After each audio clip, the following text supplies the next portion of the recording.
அடுத்த ப்ராப்ளத்துல இருந்து சால்வ் பண்றோம். 29.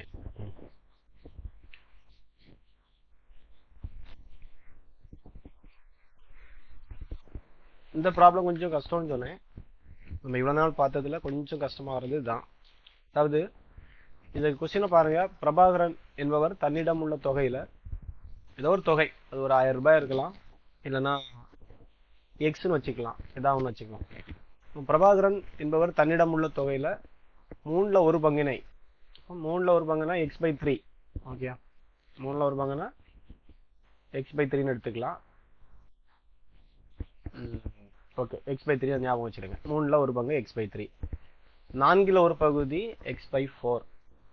மீதமுள்ள தொகை அனைத்தையும் 10% வட்டி வீதத்திற்கு கொடுக்கிறார். அவர் ஒரு வருடத்தில் பெறும் வட்டி தொகை ரூபாய் 561. இதில் அவர் அளித்த தொகை எவ்வளவு அப்படின்னு கேட்டிருக்காங்க. இது வந்து ஈக்குவேஷன் மாடல்ல லைட்டா வரும். அப்புறம் வந்து மற்றபடி நம்ம பிஎன்ஆர் ஃபார்முலா போட்டு சால்வ் பண்ற மெத்தட் தான், ஈஸியா முடிஞ்சிடும். நம்ம கண்டுபிடிக்கிறது வந்து எக்ஸினுடைய மதிப்பா இருக்கும். ஓகே, ஃபர்ஸ்ட் ஒன்றும் வேண்டாம், அவர்கிட்ட இருக்க தொகையை நம்ம வந்து எக்ஸ்ன்னு எடுக்கிறோம். ஏன்னா தொகை எவ்வளவுன்னு கொடுக்கல, அதனால நம்ம எப்படி எடுக்க போறோம், p = xன்னு எடுக்கிறோம். எக்ஸ் எங்க, தட் p = x. இப்போ ஃபர்ஸ்ட் கண்டிஷன் படி அவங்கள்ட்ட 3ல் 1 பங்கு 7% வட்டி வீதத்திலையும் கொடுக்குறாரு. இப்போ ஒரு ஆள்கிட்ட 1000 ரூபாய் இருக்கு, அவர் வந்து ஒரு 500 ரூபாய 7% வட்டி வீதத்துல கொடுக்குறாருன்னு வச்சுக்கோங்க. அப்போ 3ல் 1 பங்குனா அந்த மாதிரி வச்சுக்கலாம், ஒரு 500 ரூபாய் போகுதுன்னு வச்சுக்கோங்க. இன்னொரு பங்கு 4ல் 1 பங்கு, அது ஒரு 300 ரூபாய் கொடுக்குறாருன்னு வச்சுக்கிடுங்க. அப்போ ஏற்கனவே ஒரு 500 பையாச்சு, அப்புறம் ஒரு 300 பையாச்சு, அப்புறம் மீதி இருக்க தொகையை இன்னொரு ஆள்கிட்ட கொடுக்குறாரு. அப்போ மீதி இருக்கிறது நமக்கு எப்படி கண்டுபிடிக்க முடியும்னா, ஒரு 500 அப்புறம் ஒரு பிளஸ் ஒரு 200 ரூபாய் கொடுத்துருக்கோம். அப்போ 700 ரூபாய் போயிடுச்சு, மீதி இருக்கக்கூடியது 300 ரூபாய். அதான் 3வது பர்சனுக்கு கொடுத்துருக்காங்க. அதே மாதிரி தான் இதுவும். இப்போ பர்சன் 1க்கு நம்ம கொடுத்த தொகை எவ்வளவுனா x/3. பர்சன் 2க்கு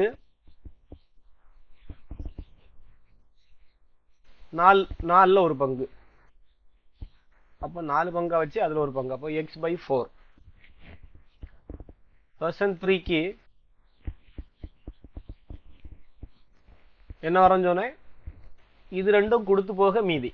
அப்படிங்கும்போது அந்த டோட்டல் 1000 ரூபாயில இருந்து 700 ரூபாய் போச்சுன்னா நம்ம 1000ல இருந்து மைனஸ் பண்ணும். அதே மாதிரி இது எக்ஸ்ல இருந்து இந்த ரெண்டு டேமே மைனஸ் பண்ணணும். அவ்வளவுதான்.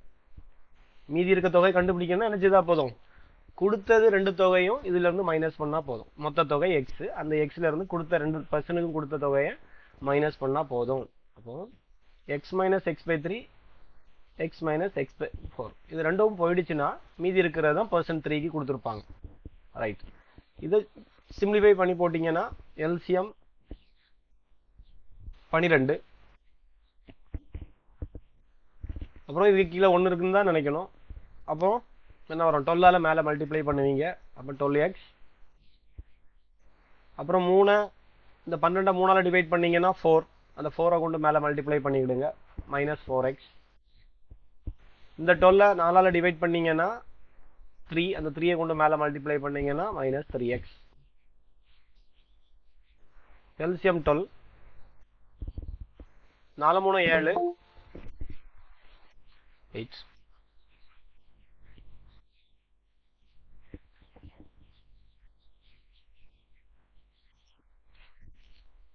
இப்போ பாருங்க, இதை சிம்பிளிஃபை பண்ணி போட்டீங்கன்னா ஜஸ்ட் 5x கிடைக்கும். எப்படின்னா இதுல 4ல இருந்து 3 மைனஸ் ஒரே அடையாளத்தை கூட்டி இந்த பிளஸ் நம்பர்ட்ட இருந்து கழிக்க போறோம். அப்போ -7x அப்புறம் +12x இருக்கும். +12x -7x வரும். அடுத்த லைன்ல நமக்கு 5x/12 கிடைக்கும். சரியா? இப்போ பர்சன் 1க்கும் உள்ள x/3 அந்த x/3 கண்டுபிடிச்சிட்டோம். அதே மாதிரி x/, இதை கண்டுபிடிச்சிட்டோம். அப்புறம் இங்கே x/, இதை கண்டுபிடிச்சிட்டோம் பர்சன் 3க்கு. அந்த மாதிரி 3 இருக்க பங்கையும் கண்டுபிடிச்சாச்சு. அப்புறம் நம்ம சால்வ் பண்ண வேண்டியது என்னன்னா, அவர் ஒரு வருடத்திற்கு பெறும் வட்டி தொகை, இந்த 3 வருடம் இருந்து அவர் எவ்வளவு ரூபா வாங்கியிருக்கிறாருன்னா வட்டியாக 561 ரூபாய் வாங்கியிருக்கிறார். புரியுதா? இந்த 3 வருடம் சேர்த்து எவ்வளவு ரூபா வாங்கியிருக்கிறாரு, டோட்டலா 561 வாங்கியிருக்கிறார். அப்போ மூணுடைய சிம்பிள் இன்ட்ரெஸ்ட்டை ஆட் பண்ணாலே போதும். அப்போ first பர்சனுடைய simple interest SI1 + SI2 + SI3. இந்த மூணு பேர்கிட்ட இருந்து கிடைக்கக்கூடிய வட்டி தான் எவ்வளவு? ஒரு வருஷத்துக்கு 561 ரூபாய். அப்போ டைரக்ட் அண்ட் வந்து ஃபார்முலா நமக்கு தெரியும். சிம்பிள் இன்ட்ரெஸ்ட் உடைய ஃபார்முலா PNR/100. அப்போ அப்படியே இதுல போட்டீங்கன்னா x/3 பர்சன் 1 உடைய x/3, இந்த p வந்து x/3, அப்புறம் n வந்து ஒரு வருஷம் தான். ரேட் ஆஃப் இன்ட்ரெஸ்ட் ஃபர்ஸ்ட் பர்சனுக்கு எவ்வளவு கொடுத்துருக்காங்க? 7% வட்டி விகிதத்துல. அப்போ 7/100 பிளஸ் SI2க்கு x/4 into 1, அப்புறம் ரேட் ஆஃப் இன்ட்ரெஸ்ட் 8 என்ன இருக்கு? பர்சன் 2க்கு rate of interest 8% divided by 100, அப்புறம் பிளஸ் பர்சன் 3க்கு 10% கொடுத்துருக்காங்க. பர்சன் 3ங்கிறது நம்ம கண்டுபிடிச்சு வச்சிருக்கோம் 5x/12 into 1 year. Rate of interest 10%, 10/100 equal to எவ்வளவு வந்திருக்கு? 561 அமௌண்ட் நம்ம வாங்கியிருக்கோம். இனிமே கட் பண்றதை கட் பண்ணணும். கட் பண்ண முடியாட்டா அப்படியே சொருக்கிடணும். சரியா? அப்போ இங்க வந்து சிம்பிளிஃபிகேஷன் பண்ண போறோம். இதுல வந்து 7x/300 இதை ஒன்றும் பண்ண முடியாது. ஓவராலும் ஒவ்வொரு மெத்தட்ல சிம்பிளிஃபிகேஷன் பண்ணுவாங்க. நான் எனக்கு தெரிஞ்ச மாதிரி பண்றேன். உங்களுக்கு என்ன பாசிபிள் வே இருக்கோ அதுல பண்ணிருங்க. நான் இதை கட் பண்றேன். 2 டைம்ஸ்க்கு போகும். கீழே எனக்கு என்னதான் இருக்கு? வரும் 100 மட்டும் தான் கிடைக்கும். மேல 2x. இங்க கட் பண்ணீங்கன்னா இதுல ஒரு 5, இதுல ஒரு 6, ரெண்டாம் வாய்ப்பாடல சொல்லி அடிச்சிருக்கேன். கீழே ஒரு 600, மேல ஒரு 25x ஈக்குவல் டு 561. இப்போ 300, 100, 600 இதுக்கெல்லாம் எல்சிஎம் எடுக்க போறேன். 300, 100, 600க்கு எல்சிஎம் எடுக்கிறேன். இப்படி பாருங்க. எல்சிஎம் எடுக்க முடியலன்னா தெரியாதவங்க கவனிங்க. 300, அப்புறம் 100, அப்புறம் 600. ரெண்டால கொடுத்தீங்கன்னா 150, 50, அப்புறம் 300.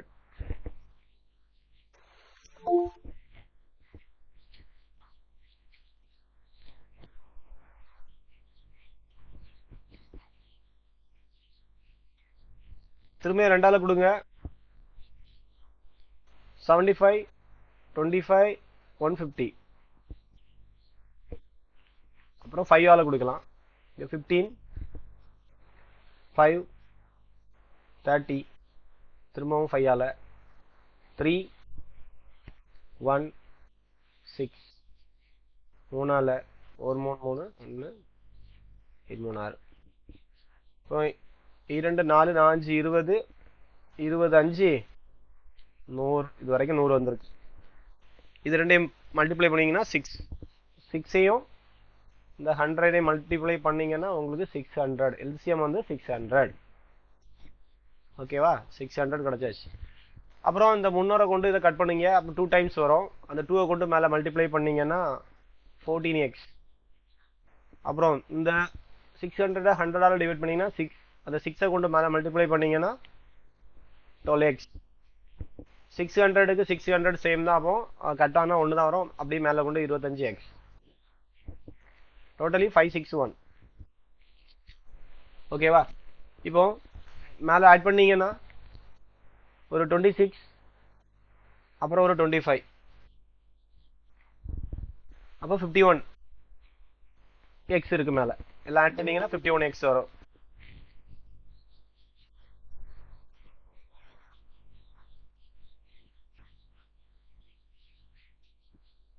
அப்போ மேலே மொத்தம் நமக்கு ஆட் பண்ணீங்கன்னா 51x divided by 100 equal to 561. லேட்டா வந்தவங்க இந்த வீடியோ வந்து இன்னைக்கு வந்து யூடியூப்ல அப்லோட் பண்ணலாம்னு நினைச்சிருக்கிறோம்.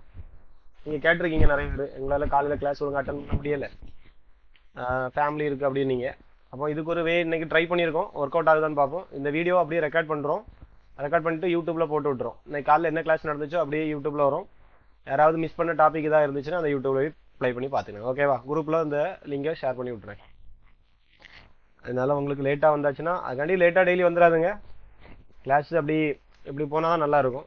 வீடியோ பார்த்து கிளாஸ் போகிறது நல்லா இருக்காது எனக்கு அந்த அளவு. சரி பாருங்க, முடியாத ஏதாவது மிஸ் ஆன டாபிக் தான் ஒன்றுனா அதில் பார்த்துடுங்க. டெய்லி உள்ள கிளாஸ் அதில் போட்டுரும். சரி இப்போ பாருங்க, இந்த 51 கொண்டு கட் பண்ணிடலாம் ஈஸியாக. எங்கே பாருங்க, ஒரு 51 மீதி 5 வரும். அடுத்த நம்பர் கூட 51 வந்துடும். அப்போ கூட ஒரு டைம் மேலே 11 எக்ஸ் கண்டுபிடிச்சாச்சு. 6 11 66 கூட 2 0 ஆட் பண்ணிடுங்க, மல்டிப்ளை பண்ணிட்டேன். இப்போ நமக்கு எக்ஸ்னுடைய மதிப்பு கிடைச்சாச்சு.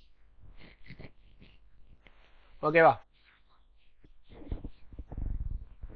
அவர் அளித்த தொகை எவ்வளவுனா இந்த 6600 என்ன பண்ணியிருக்கிறாரு? 6600 தான் மொத்தமா என்ன பண்றாரு? வட்டிக்கு விடுறாரு. இதை தான் நம்ம கண்டுபிடிக்க சொல்லியிருக்கிறாங்க. சரியா? ஃபைண்ட் தி சம். மொத்த அமௌண்ட் எவ்வளோ அவர் வட்டிக்கு விட்டாருன்னா பிரிச்சு 6600 ரூபாயை அந்த மாதிரி எப்படி ஒரு ஆளுக்கு x/3 பங்கு கொடுத்துருக்காரு, ஒரு ஆளுக்கு x/4 பங்கு கொடுத்துருக்காரு, ஒரு ஆளுக்கு 5x/12 பங்கு கொடுத்துருக்காரு. சரியா? ஒருவேளை இப்போ இந்த கொஸ்டினை இப்படியும் கேட்கலாம். ஃபர்ஸ்ட் பர்சனுக்கு எவ்வளோ ரூபா கொடுத்தாருன்னு கேட்டீங்கன்னா டைரக்டா அந்த 6600 கொண்டு அந்த ஃபர்ஸ்ட் பர்சன் இருக்கக்கூடிய x/3ல போட்டு நீங்க கண்டுபிடிக்கலாம். அப்போ இங்கே போட்டு கட் பண்ணிட்டா ஈஸியாக வேலை முடிஞ்சிடும். மொதல் பர்சனுக்கு எவ்வளோ கொடுத்துருப்பாங்கன்னா அப்போ கீழே ஒரு 3 போட்டு கட் பண்ணுங்க. அப்போ 2 2 0 0. அப்போ 2200 ரூபா ஃபர்ஸ்ட் பர்சனுக்கு கொடுத்துருக்காங்க. சரியா? கொஸ்டின் எப்படி வேணாலும் வரலாம். இவங்க வந்து ஃபர்ஸ்ட் பர்சனுக்கு எவ்வளோ கொடுத்தாங்கன்னு கேட்டாங்கன்னா நீங்கள் அந்த இடத்துல போட்டு கண்டுபிடிச்சி கொடுத்தீங்கன்னா அது ஃபர்ஸ்ட் பர்சனுக்கு பர்சன் ஒன்றுக்கு எவ்வளோ ரூபாய்க்கு வெட்டி விட்டாங்கன்னு கண்டுபிடிச்சிடலாம். மொத்தமாக இந்த கொஸ்டினை பொறுத்த வரைக்கும் மொத்தமாக அவர் கையில் எவ்வளோ ரூபா வச்சுட்டு ஆளுக்கு பிரித்து கொடுத்தாருன்னு கேட்டிருக்கு. மொத்தமாக அவர் கையில் வச்சிருந்தது எக்ஸ் ஆகும். அந்த தொகை எவ்வளோ வந்திருக்கு? 6600. ஓகேவா? இந்த கணக்கு புரிஞ்சிருக்கும்னு நினைக்கிறேன். இடையில வந்தவங்க அந்த வீடியோ பார்த்துருங்க. கொஞ்சம் கஷ்டமான கணக்கு தான், இருந்தாலும் நம்ம கொஞ்சம் டைம் எடுத்து ஸ்பெண்ட் பண்ணி அழகாக சொல்லி கொடுத்துருக்கோம். இதில் ஏதாவது டவுட் இருந்துன்னா கேட்டுக்கிடுங்க. சரியா? ரைட், இது ஒரு ஸ்க்ரீன்ஷாட் போட்டுருங்க. அப்புறம் ரெண்டாவது புரியலைன்னா இருந்து பாருங்க, புரியும்.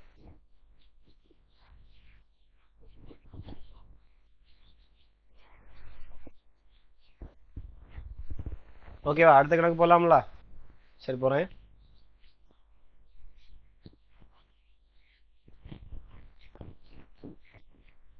நெக்ஸ்ட் ப்ராப்ளம், 30வது ப்ராப்ளம் வந்துட்டோம். ரூபாய் 1200க்கு 12.5% வட்டி வீதம். அப்போ பிங்கிறது இதுலேயே டைரெக்டாக கிடச்சிட்டு 1200 கொடுத்துருக்காங்க. ரேட் ஆஃப் இன்ட்ரெஸ்ட் எவ்வளவு? 12.5% கொடுத்துருக்காங்க. எத்தனை ஆண்டுகள்? 3 ஆண்டுகளில் பெறக்கூடிய தனி வட்டியையும் தொகையும் காண்க. இப்போ புதுசா இன்னைக்கு ஒரு ஆள் கிளாஸ் அட்டன் பண்றீங்கன்னா இந்த கணக்கு கூட உங்களுக்கு ஓகே புரியுதா? இது வந்து சிம்பிள் இன்ட்ரெஸ்ட் கேட்டுக்கிறாங்க, அப்புறம் டோட்டல் அமௌண்ட் கேட்டுருக்காங்க. ஒரே கணக்குல ரெண்டையும் நம்ம கண்டுபிடிக்க போறோம். புதுசா வந்திருக்காங்க, கவனிங்க. சிம்பிள் இன்ட்ரெஸ்ட், டோட்டல் அமௌண்ட் ரெண்டும் கேட்டிருக்காங்க. அப்போ சிம்பிள் இன்ட்ரெஸ்ட்டுக்கு நமக்கு தெரியும் ஃபார்முலா ஒன்று படிச்சு வச்சிருப்போம். சிம்பிள் இன்ட்ரெஸ்ட் ஃபார்முலானாலே புதுசா வந்தவங்க பார்த்துருங்க, PNR/100. இது சிம்பிள் இன்ட்ரெஸ்டோடைய ஃபார்முலா. வட்டி தொகை மட்டும், தனி வட்டி மட்டும் இந்த ஃபார்முலா. இது மொத்த தொகைங்கிறது நீங்க பேங்க்ல ஆல்ரெடி ஒரு பிரின்சிபல் அமௌண்ட் டெபாசிட் பண்ணிருப்பீங்க, ஒரு 1200. அப்புறம் இந்த ஃபார்முலா போட்டு உங்களுக்கு சிம்பிள் இன்ட்ரெஸ்ட் வட்டி எவ்வளவு கிடைச்சுன்னு தெரியுமோ அந்த அதையும் இதில் சப்ஸ்டிட் பண்ணிட்டா போதும். ஓகே, அப்போ இந்த சிம்பிள் இன்ட்ரெஸ்டுடைய வேல்யூ அதில் போட்டிங்கன்னா உங்களுக்கு டோட்டல் அமௌண்ட் கிடைச்சிடும். அப்போ டோட்டல் அமௌண்ட்டுக்கு ஃபார்முலா எப்படி படிச்சிருப்போம்? எப்படின்னா P+SIன்னு படிச்சிருப்போம். சரி, அந்த ரெண்டு ஃபார்முலாவும் யூஸ் பண்ணிக்கணும். ரைட், அப்போ இந்த ப்ராப்ளம் ஆல்ரெடி ஃபர்ஸ்ட் கிளாஸ்ல இருந்து அட்டன் பண்றவங்க இப்போ செய்ய தொடங்கியிருப்பீங்க, செய்து முடிக்கவும் செஞ்சிருக்கலாம். ரைட்டு, நம்ம இப்போ புதுசாக வந்தவங்களுக்காண்டி நம்ம இதை சால்வ் பண்ணுறோம். வெயிட் பண்ணுங்க. அப்போ டேட்டா நமக்கு படி P தெரியும், R தெரியும், N தெரியும். இதை கொண்டு டைரக்டாக நம்ம அதில் சப்ஸ்டிட் பண்ண போகிறோம். பாருங்க, அப்போ ஃபர்ஸ்ட் சிம்பிள் இன்ட்ரெஸ்ட் நம்ம கண்டுபிடிக்கிறோம். ஃபார்முலா படி PNR/100. P-னுடைய வேல்யூ 1200. N வந்து டியூரேஷன் வந்து பார்த்தீங்கன்னா 3 ஆண்டுகள். இது நான் என்ன சொல்லி வந்திருக்கேன்னா, ஆண்டுகளில் கொடுத்தா டைரெக்டாக போட்டுருங்க. மந்தில் கொடுத்துருந்தாச்சுன்னா /12 போடணும். டேஸில் கொடுத்துருந்தாங்கன்னா /365 போடணும். சரியா? இதுதான் ரூல். அப்புறம் உங்களுக்கு வட்டி சதவீதம் கொடுத்துருக்கு எவ்வளோனா, இதை வந்து எப்படி இருக்குது? மிக்சடு ஃப்ராக்ஷனில் இருக்குது. இதை வந்து ஃப்ராக்ஷனாக மாற்றணும். இந்த மிக்சடு ஃப்ராக்ஷனை மாற்ற தெரியாமல் சில பேர் இருப்பீங்க. ஒன்றும் கிடையாது, சிம்பிள் தான். கீழே இருக்கக்கூடிய 2 இந்த 12ஆல் மல்டிப்ளை பண்ணணும், மேலே இருக்க 1 கூட ஆட் பண்ணணும், இவ்வளோதான். அப்போ இந்த ரெண்டையும் மல்டிப்ளை பண்ணீங்கன்னா 24 கூட ஒன்று ஆட் பண்ணீங்கன்னா 25 டிவைடட் பை இந்த 2 அப்படியே போட்டுடணும். ஓகேவா? இதுதான் என்னது? மிக்சடு ஃப்ராக்ஷனை மாற்றுறது, அதாவது கலப்பு பின்னத்தை பின்னமாக மாற்றுதல் அப்படின்னு மாற்றிட்டோம். அப்படியே கொண்டு இதில் சப்ஸ்டிட் பண்ணிடுங்க. 25/2 ஃபார்முலா படி ஒரு கீழே ஒரு 100 உண்டு, அதை போட மறந்துடாதுங்க.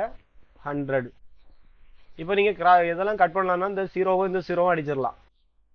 அப்புறம் ஈஸியாக அடிக்கிறது மாதிரி இருந்தீங்கன்னா இந்த 2ம் இந்த 12 வெட்டு கொடுத்தா 1 2 2 6 2 12. இப்போ உங்களுக்கு 6 3 18 25 பெருக்குனா உங்களுக்கு வட்டி தொகை கிடச்சிரும். சரியா? அப்போ வட்டி தொகை இப்போ எவ்வளோ வந்திருக்கோம்னா ஒரு 250, உங்களுக்கு ஒரு 450 வந்திருக்கும். சரியா? வேணா மல்டிப்ளை பண்ணி பார்த்துருங்க. 18 இருந்து 25, 8 40, மீதி 4, 90, 36 வரும். சரியா? 2 16, மீதி 1, 1 2 2 1 3 36, 0 9 15, மீதி 1 450. அப்போ வட்டி தொகை இப்போ உங்களுக்கு 450 கிடச்சாச்சு. அவன் 450 ப்ளஸ் என்ன கேட்டிருக்கான்? சிம்பிள் இன்ட்ரெஸ்ட், அப்புறம் டோட்டல் அமௌண்ட் கேட்டிருக்காங்க, மொத்த தொகை. அப்போ டோட்டல் அமௌண்ட் நமக்கு தெரியும். டோட்டல் அமௌண்ட் நீங்கள் பேங்க்ல வட்டி அமௌண்ட் வாங்கிட்டு வருவீங்களா? வரமாட்டீங்க. போட்ட பிரின்சிபல் அமௌண்ட் நான் போட்ட 1200 தாப்பா அப்படின்னு சொல்லி தான் கேட்டு வாங்குவீங்க. ஒரு வட்டி அமௌண்ட்டை கையில் தத்து விட்டா அது நல்லா இருக்காதுல்ல. அப்போ ரெண்டையும் சேர்த்தா உங்களுக்கு டோட்டல் அமௌண்ட்டாக கிடைக்கும். அப்போ ஒரு 1200 ப்ளஸ் ஒரு 450, இப்போ உங்களுக்கு 1650. இவ்வளவு தாங்க இவ்வளோ நாள் எடுத்த கிளாஸ். புரியுதா? புதுசாக வந்தவங்க ரொம்ப ஃபீல் பண்ணண்டா. கிளாஸ் கொஞ்சம் 30 கணக்கு போயிட்டேன்னா ஒன்றும் கிடையாது. இதான் இதை வச்சு தான் நம்ம சுற்றி சுற்றி வந்துகிட்டே இருந்திருக்கோம். இப்போ டோட்டலி உங்களுக்கு 1650 கிடைச்சாச்சு ரூபா. ஓகேவா? ஒரு ஸ்க்ரீன்ஷாட் போட்டுவிடுங்க. நோட்டில் எழுதி எடுத்தவங்க எழுதி எடுத்துக்கோங்க.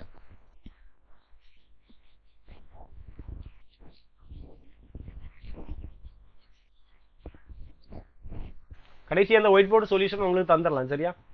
அதனால ஒன்றும் ஒரி பண்ண வேண்டிய அவசியம் கிடையாது. ஃபர்ஸ்ட் கிளாஸ்லேருந்து 30 கணக்குக்கும் சொல்யூஷன் உங்களுக்கு கிடச்சிரும் கையில். டவுட் உள்ள கணக்கை மட்டும் என்கிட்ட கிளியராக கேட்டுக்கணும். ஏன்னா கொஞ்சம் பேர் கேட்டீங்க காலைல 5:30 வச்சா நல்லா இருக்கும் அப்படின்னு சொன்னீங்க. அதை கொஞ்சம் யோசிக்க வேண்டிய ஒரு விஷயமா இருக்குது. அப்படின்னா எப்படி பண்ணலாம்? ஃபர்ஸ்ட் 5:30 to 6 ஒரு மேக்ஸ் கிளாஸ் போயிட்டே இருக்கும். அப்புறம் 6 to வந்து ஜிகே அட்டன் பண்ணுங்க. அதுக்கப்புறம் 7 மணி வரை போகிறவங்க, 7:30 வரை போகிறவங்க, கடைசியாகவே திரும்ப அதே மேக்ஸ் தான் திருப்பி எடுக்க வேண்டியிருக்கும். இந்த ஒரு மெத்தட் மட்டும் தான் இருக்கு. அப்போ 5:30 ஸ்டார்ட் பண்ணவங்க அட்டன் பண்ணவங்க 7 மணிக்கு க்ளோஸ் பண்ணிட்டு போகிற மாதிரி இருக்கும். அப்புறம் 6 மணிக்கு அட்டன் பண்ணுவாங்க, 7:30 கடைசியாக மேக்ஸ் கிளாஸ் முடிச்ச மாதிரி போயிட்டு இருக்கும். அப்போ நான் கிளாஸ் எடுக்கிறது ஃபர்ஸ்ட் கிளாஸும் மேக்ஸ் எடுப்பேன், கடைசி கிளாஸும் மேக்ஸ் எடுக்க வேண்டியது இருக்கும் அந்த ½ hour. அப்படிங்கிற பட்சத்தில் தான் அது பாசிபிள், மற்றபடி பாசிபிள் இல்லை. சரியா? ரெண்டாவது யோசிச்சு செஞ்சுக்கலாம். இந்த மாதிரி வீடியோ கொடுக்கறதுனால ஒரே டைம் இருந்தாலும் பெட்டர் போல தான் எனக்கு தோணுது. பார்ப்போம். சரி, எப்படி இருக்குன்னு பார்ப்போம். ரைட். அப்போ இந்த கணக்கு நோட் பண்ணிட்டீங்க. அடுத்து 31 வந்துடலாம். இந்த 3 இருக்கும், அந்த 3 கிடையாது, 10%. ஆண்டிற்கு 10%. ஒரு வங்கியில் லோகேஷ்ங்கிற ஒரு 10,000 ரூபா வைப்பு நிதியாக வைக்கிறார். ஃபிக்ஸட் டெபாசிட்டாக பண்ணுறாரு. அந்த தொகை 2 ஆண்டுகள் 3 மாதங்களுக்கு பிறகு அவர் திரும்ப பெறுகிறார். அவர் பெற்ற வட்டியை காண்க. பாருங்க, 6 மணி கிளாஸுக்கு 6:30 அட்டன் பண்ணுறாங்க. என்ன தூக்கம் நம்மளுக்கு.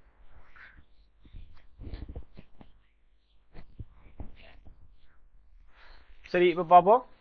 ஆண்டிற்கு 10%. அப்போ 10%ங்கிறது உங்களுக்கு தெரியும், ரேட் ஆஃப் இன்ட்ரெஸ்ட். கரெக்ட் தானே? அப்போ லோகேஷ் ஒரு வைப்பு நிதி வந்து பிரின்சிபல் அமௌண்ட் என்ன இருக்கு? என். இங்க வந்து எப்படி கொடுத்துருக்காங்கன்னா 2 ஆண்டுகள் கொடுத்துருக்காங்க, கூட 3 மாசங்கள் கொடுத்துருக்காங்க. நான் என்ன சொல்லியிருக்கேன், ஒன்றில் ஏதாவது ஒன்றா மாற்றிக்கணும். ஒன்றில் மாதங்களாக மாற்றிக்கணுங்க, இல்லைன்னா ஆண்டுகளாக போட்டு கன்வெர்ட் பண்ணிக்கணுங்க. இப்போ நமக்கு இது ஈஸி தான். 2 ஆண்டுகள் அப்படிங்கும்போது எத்தனை மாதம் வரும்? மாதங்களை கன்வெர்ட் பண்ணுறேன். ஒரு 24 மந்த்ஸ் வரும் 2 ஆண்டுகளுக்கும்.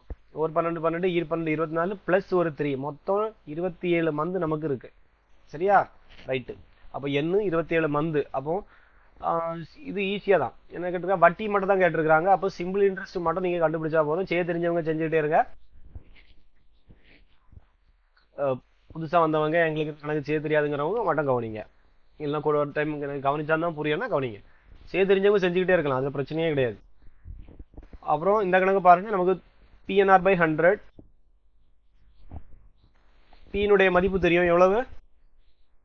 10,000 ரூபாய். 10,000. டியூரேஷன் நான் சொல்லியிருக்கேன், ஒன்றில் ஆண்டுகளாக இருக்கணும், இல்லைன்னா மாசங்களா இருக்கணும், இல்லைன்னா டேஸாக இருக்கணும். இங்கே நான் ரெண்டும் மிக்ஸ் பண்ணி கொடுத்ததுனால நான் மந்த்லேயே மாற்றிருக்கேன். மந்த்துங்கிறது ஈஸியாக இருக்கும். அப்போ 27 என்ன போடணும்? மந்த் இருந்தால் /12 போடணும். மந்த்னா /12 போடணும். இயர்னா அப்படியே போட்டுக்கலாம். டேஸ்னா கீழே 365 போடணும். சரி, இப்போ நான் P போட்டாச்சு, N போட்டாச்சு, அப்புறம் R. ஆர் வந்து எத்தனை பர்சன்டேஜ்? 10%. ஃபார்முலா படி ஒரு 100. 0க்கு 0, 0க்கு 0. யாராவது ஆன்சர் கண்டுபிடிச்சீங்களா?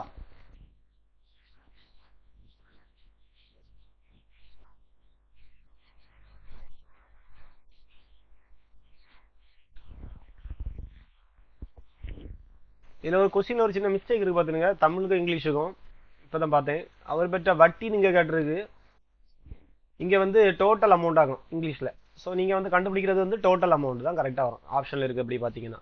வர வட்டினா சின்ன அமௌண்ட்டில் வரும், 10,000க்கு கீழே வரணும் வட்டினா. இது 10,000 தாண்டியில் ஆப்ஷன் கொடுத்துருக்காங்க, அப்போ கண்டிப்பாக இது வட்டி கிடையாது, மொத்த தொகை டோட்டல் அமௌண்ட்டாக கேட்டிருக்கு. இப்போ உங்களுக்கு கிடைச்ச வட்டி தொகை கூட அந்த 10,000 ஆட் பண்ணணும். சரியா?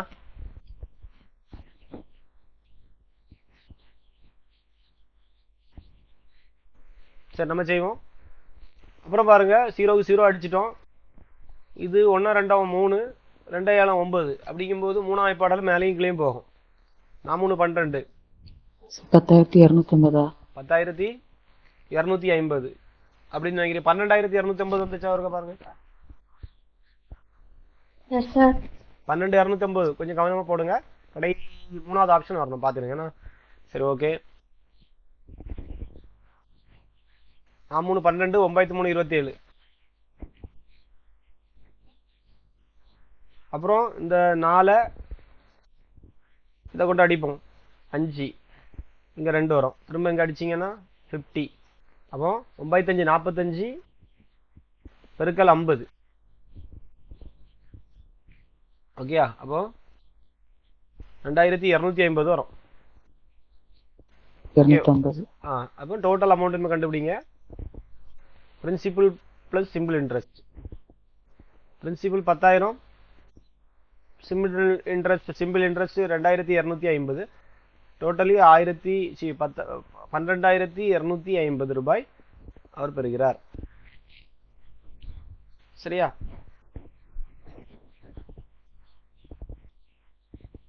சார் நீங்க அட்டெண்ட் பண்றவங்க ரெண்டா பேசிக்கலாம். ஓகே, இதை ஒரு ஸ்கிரீன்ஷாட் போட்டுடுங்க முடிக்காதவங்க. அடுத்த கணக்கு பெறலாம்.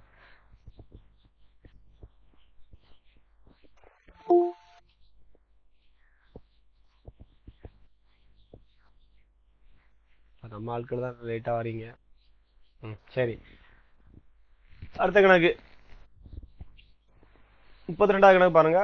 பார்த்தோன்னே தெரியுது, ஒரு பிரின்சிபல் அமௌண்ட் கொடுத்துருக்காங்க. 9 ஆண்டு என்னது 9%. அப்ப ரேட் ஆஃப் இன்ட்ரெஸ்ட் கொடுத்துருக்கு 9% ஆண்டு வட்டி வீதம். ஓகே, அதாவது டேட்ல வந்துருக்கு பாருங்க, இப்படி கொடுத்து வச்சிருப்பாங்க. டைரக்டா டேஸ் கொடுக்கல, மந்தும் கொடுக்கல. ஏன்னா ஒரு மாசத்துல இருந்து ஒரு டேட்டு, இந்த வருஷத்துல இருந்து இந்த வருஷம் இந்த மாதம் இந்த டேட் வரைக்கும் அப்படி கொடுத்துட்டான். அப்போ இது மேக்ஸிமம் நீங்க வந்து கவுண்டிங்ல வந்து டேஸா தான் கன்வெர்ட் பண்ண வேண்டியது வரும். ஓகே, கேட்டிருக்கிறது தனி வட்டியையும் மொத்த தொகையும் கேட்டிருக்காங்க, ரெண்டும் கண்டுபிடிக்கணும்.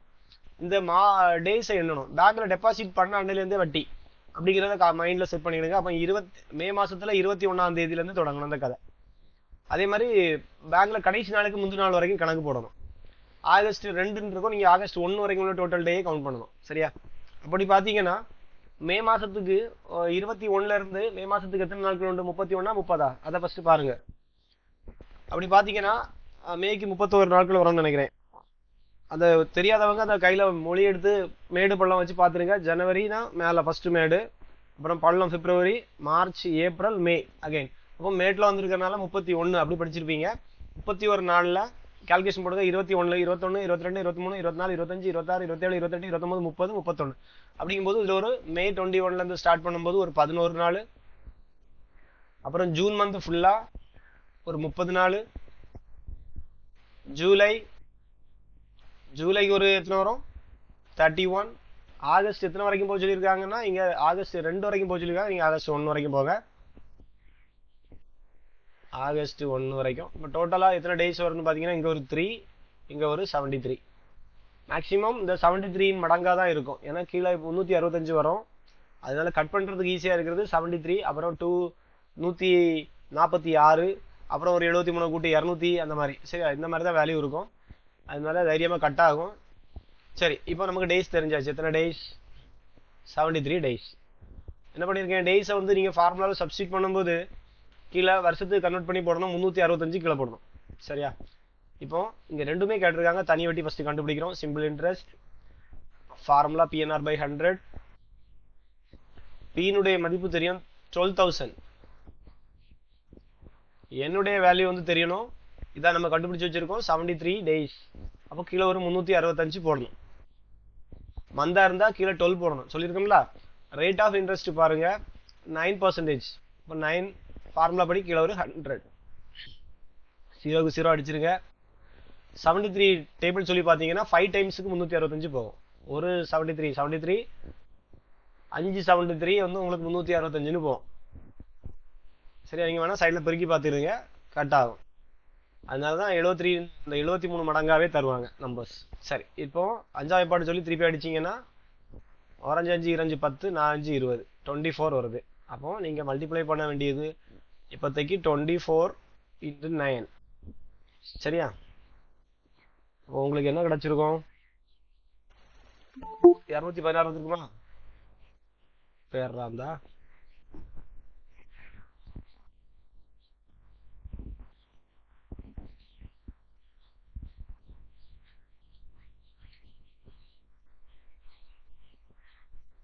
ஓகே.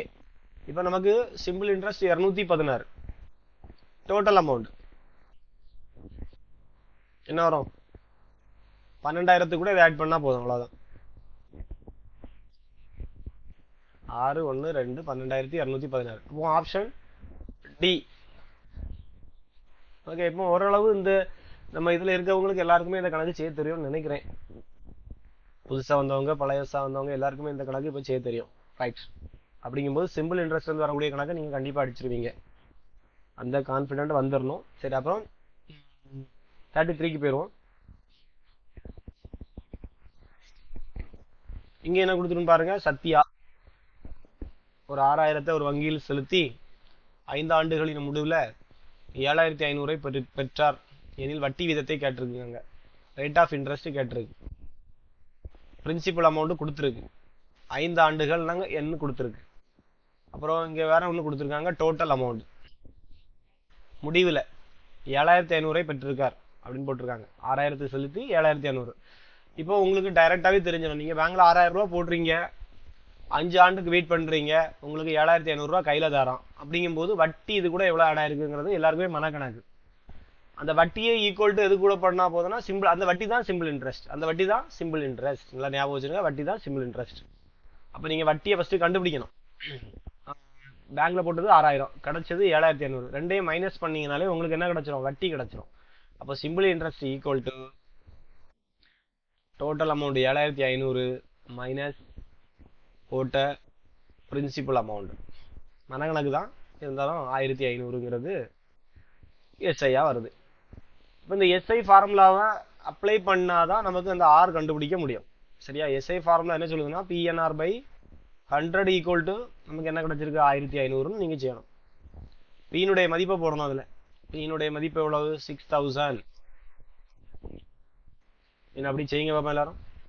நானே செஞ்சுட்டு இருந்தா நல்லா இருக்காது. புதுசா வந்தவங்க செய்யுங்க. 5% ஆன்சர் சார். 5% ஆன்சரா? சரி, எல்லாரும் செய்யுங்க. ஓகே, எல்லாரும் செய்யுங்க. முடிச்சவங்க சமையல பாருங்க.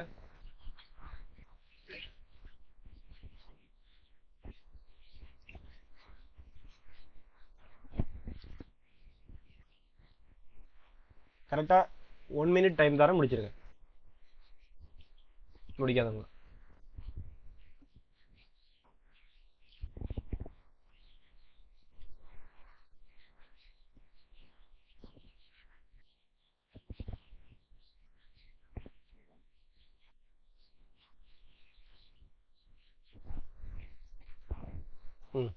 சரி, செஞ்சிருப்பீங்கன்னு நினைக்கிறேன். செய்ய தெரியாதவங்க திரும்பியும் கவனிங்க. 6,000 அப்புறம் எண்ணுக்கு இடத்துல 5, 6க்கு இடத்துல கண்டுபிடிக்கணும். அப்புறம் டிவைடட் பை 100. ஃபார்முலா அந்த நம்ம கணக்குல 1,500. சிலவங்க இப்படி கட் பண்ணுவீங்க. தயவு செய்து அப்படி கட் பண்ணிடுறாங்க. இங்கேயும் அங்கேயும் இப்படி அடிப்பீங்க. அந்த இது பண்ணக்கூடாது. ஒரே சைடில் மேலேயும் கீழேயும், அதுவும் பெருக்கலாக இருந்தால் அடிச்சுக்கலாம். இடையில ப்ளஸ் இருந்துச்சுன்னா தனித்தனி ஃபேமிலியாக தான் விட்டு கொடுக்க முடியும். நிறைய பேர் பண்ணுற தப்பு இங்கேயும் அங்கேயும் பண்ணுறீங்க, அந்த தப்பு பண்ணவே பண்ணாதுங்க. மேலேயும் அடிச்சுக்கலாம் ஈக்குவலுக்கு அங்கே. அதுவும் இந்த சைடு ஃபுல்லாக மல்டிப்ளை இருக்கணும், அந்த சைடு ஃபுல்லாக மல்டிப்ளை இருக்கணும். அப்படின்னா தான் மேலேயும் அடிக்க முடியும். மேலே அடிக்கிறதா இருந்தால் இந்த 2 சிரம், இந்த 1500 2 சிரம் கட் பண்ணிக்கலாம். அந்த குழப்பம் எதுக்கு உங்களுக்கு? இந்த கீழேயும் மேலே அடிங்க. ரைட். இப்போ இன்னொரு 0 அங்கே அடிக்க போகிறேன். இல்லைன்னா ஒரேடி அந்த சைடு கொண்டு போய் அடித்தாலும் பிரச்சனை இல்லை. 5r = 1500 / 60. 0 0 ஜாயின் பண்ணுது.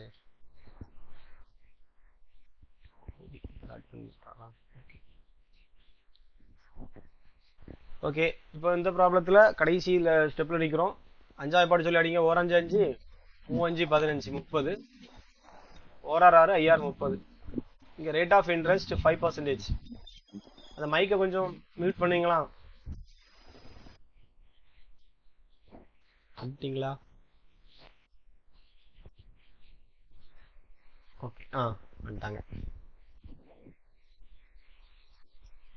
டவுட் இருந்தால் கேளுங்க, மைக் ஆன் பண்ணி. ஓகேவா? சரி, இப்போ நமக்கு ஆன்சர் கிடைச்சாச்சு 5%. சார் இந்த 6000 × 5/100ல 000 கேன்சல் பண்ணிருக்கீங்கல்ல? ஆமா.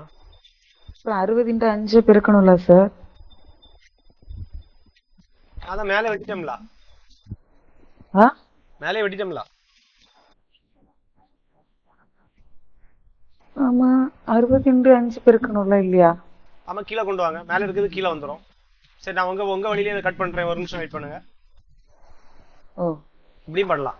நான் மேலே வெட்டி கொடுக்கலாம்னு சொன்னது அதுக்கு தான். சரி, வந்தாலும் எல்லாத்தையும் கீழே கொண்டு வந்துடுறேன். இப்போ உங்களுக்கு என்ன இருக்குன்னா, யாருப்பா மைக் கொஞ்சம் இது பண்ணிக்கிடுங்க. சவுண்டா இருந்த மாதிரி இருக்கு. சரி, ஓகே. இப்போ 5r அப்புறம் ஒரு 1500. நான் அந்த 60 என்ன கொண்டு வரலாம்? மேலே இருக்க 60 கீழே கொண்டு வரலாமா? அதே மாதிரி r = இந்த 5 கீழே கொண்டு வரலாமா? நமக்கு 6 தானே கண்டுபிடிக்கணும். 5 6 கண்டுபிடிக்க சொல்லலை, வரும் 6 தான் கண்டுபிடிக்கணும். அப்போ இந்த 1500 / 60 கீழே இந்த 5 வந்துடும். இப்போ கட் பண்ணுங்க. 0 க்கு 0. 5ஆவது பாட்டு சொல்லி அடிச்சிங்கன்னா 30. 1 6 6 IR 30. சரியா? நான் அதான் மேலே வச்சே வெட்டிட்டேன். நீங்கள் கீழே கொண்டு வந்து வெட்டிக்கலாம். சரி, ஒவ்வொரு ஆளும் ஒவ்வொரு மெத்தடில் கட் பண்ணுவாங்க. நீங்கள் கீழே கொண்டு வந்து கட் பண்ணிக்கோங்க. சரி, இது ஒரு ஸ்க்ரீன்ஷாட் போட்டுருங்க. டைம் இழுத்துட்டு அடுத்த கணக்கு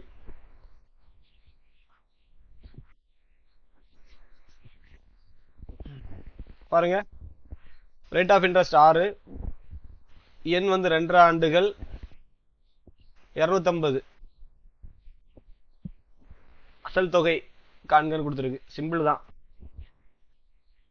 அசல் தொகை கேட்டிருக்கு, பி கேட்டிருக்கு. சரியா? இந்த கணக்குல என்ன கேட்டிருக்கு? போன கணக்குல 6 கேட்டிருந்து, இந்த கணக்குல பி கேட்டிருக்காங்க. அப்போ வட்டி ரூபாய் டைரக்டா வந்துட்டான். எஸ்ஐ தந்திருக்காங்க. ஃபார்முலா போட்டுற வேண்டியதான், சப்ஸ்டிட் பண்ணிட வேண்டியதான். ஃபார்முலா படி எஸ்ஐ = PNR/100. எஸ்ஐனுடைய மதிப்பை போடுங்க. எஸ்ஐனுடைய மதிப்பு 250 = பியினுடைய மதிப்பு கண்டுபிடிக்கணும். எண்ணுக்கு 2 ஆண்டுகள் போட்டிருக்கு. அதை வந்து எதாவது மாத்தினுங்க. ஒன்லி மந்தா மாத்திக்கிடுங்க. இல்லைன்னா அதை வந்து அப்படியே மிக்சடு ஃப்ராக்ஷன்ல இருக்கிறத ஃப்ராக்ஷனை மாத்திக்கிடுங்க. அப்போ ஃப்ராக்ஷன்ல மாத்தினீங்கன்னா 2 4 4 1 5/2 போட்டுக்கலாம் இயர்லியே. இல்லைன்னா சிலவங்க 2.5 ஆண்டுகள் எப்படி போடுவீங்கன்னா 12 24 24 6 28/12 போட்டுக்கணும். சரியா? ரைட்டு. அப்புறம் ஆர் வந்து எவ்வளவு? 10%. ஃபார்முலா படி கீழே 100. 0 க்கு 0. 1 5 5 2 10. பிஏ மட்டும் இந்த சைடு வைக்கிறேன். இந்த 2 4ங்கிறது இங்கே போயிடும். 250 × 4ங்கிறது என்னது? பி = 1000. ஓகே, அவ்வளோதான் ஆன்சர். எவ்வளோதான் ஆன்சர். ஓகேவா? முடிக்காதவங்க ஒரு ஸ்க்ரீன்ஷாட் போட்டுவிடுங்க. மெதுவாக இருந்து முடிச்சுக்கலாம். அடுத்த கணக்கு 35. எத்தனை ஆண்டுகள்? போன கணக்குல பிரின்சிபல் கேட்டிருந்து, அதுக்கு முந்தின கணக்குல ரேட் ஆஃப் இன்ட்ரெஸ்ட் கேட்டிருந்து, இந்த கணக்குல என் கேட்டிருக்கு. புரியுதா? ஒரே கணக்கு, ஒரே மாடல் தான், ஆனால் வேற வேற கேட்டிருக்காங்க. அப்போ இங்க என்ன கொடுத்துருக்காங்கன்னு பாருங்க. என் கேட்டிருக்காங்க, ரேட் ஆஃப் இன்ட்ரெஸ்ட் கொடுத்துருக்காங்க. 5000 ஆனது 5800 மாறணும் கொடுத்துருக்கு. அப்போ இதுல இருந்து உங்களுக்கு என்ன கிடைச்சிரும்? பேங்க்ல 5000 ரூபாய் போட்டிருக்கிறீங்க, 5800 மாறுது அப்படின்னா ஒரு 800 ரூபாய் இல்ல என்ன செஞ்சிருக்கு, சிம்பிள் இன்ட்ரெஸ்டா ஆட் ஆயிருக்கு மனக்கணக்கு. சரியா? 5000 இருந்து 5800 மாறினா உங்களுக்கு வட்டி தொகை 800 ரூபான்னு உங்களுக்கு தெரியும். அந்த 800 தான் எஸ்ஐயா எடுக்கணும்.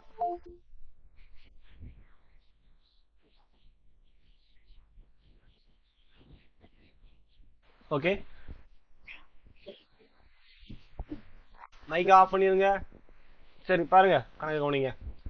அப்புறம் simple interest formula SI is equal to PNR by 100. அதே அரைச்சமாவு தான்.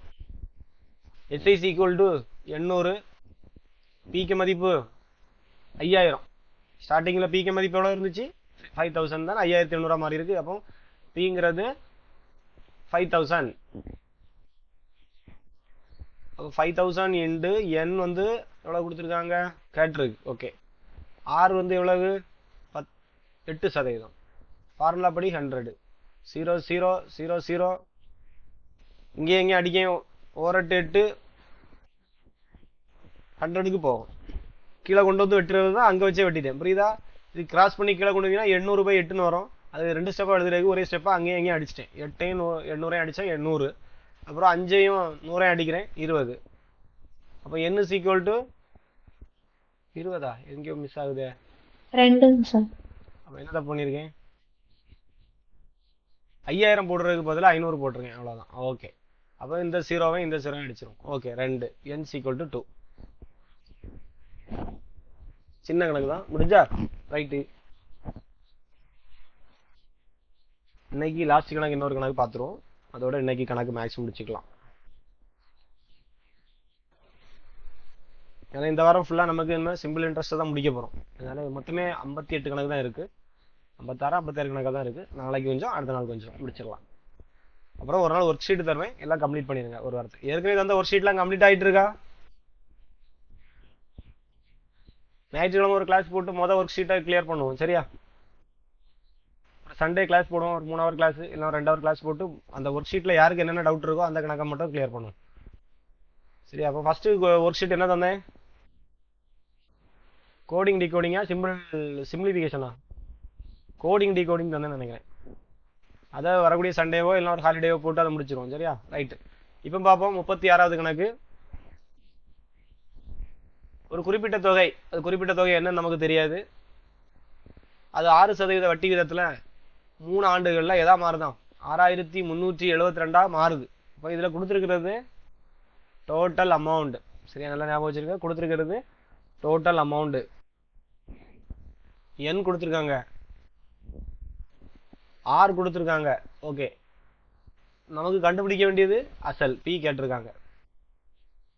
இப்படி எடுத்து எழுதிக்கிட்டீங்கன்னா ஈஸியாக இருக்கும். அப்புறம் நமக்கு தெரிஞ்ச ஃபார்முலா ஒரு ஃபார்முலா தான் உண்டு இதில். நமக்கு அதுக்கு முன்னாடி இங்கே ஒரு கதைக்கு கொண்டு வந்துடலாம். எப்படின்னா, டோட்டல் அமௌண்ட் 6372 அப்படிங்கிறது எதெல்லாம் ஆட் ஆயிருக்கும், அசலு கூடால சிம்பிள் இன்ட்ரெஸ்ட் ஆட் ஆயிருக்கும். சரியா? இதுதான் கதை. அப்புறம் நம்ம அதுக்குள்ள ஃபார்முலா அந்தந்த சைடில் போட்டுருவோம். டோட்டல் அமௌண்ட் 6372, பி தெரியாது, சிம்பிள் இன்ட்ரெஸ்ட்டுக்கு ஃபார்முலாவில் போடுங்க பிஎன்ஆர் பை 100. அப்படியே அடுத்த லைனில் கண்டினியூ பண்ணுவோம். 6372 ஈக்குவல் டு பிக்கு மதிப்பு தெரியாது, ஆனால் வெளியே எடுக்கலாம். இங்கே ஒரு பி இருக்குது, இங்கே ஒரு பி இருக்குது, வெளியே எடுத்துருங்க. அப்போ இந்த பியை வெளியே எடுத்தாச்சுன்னா இங்கே ஒரு 1+ வந்துடும். இந்த பியை வெளியே எடுத்தாச்சுன்னா அங்கே 1 தான் இருக்கும்.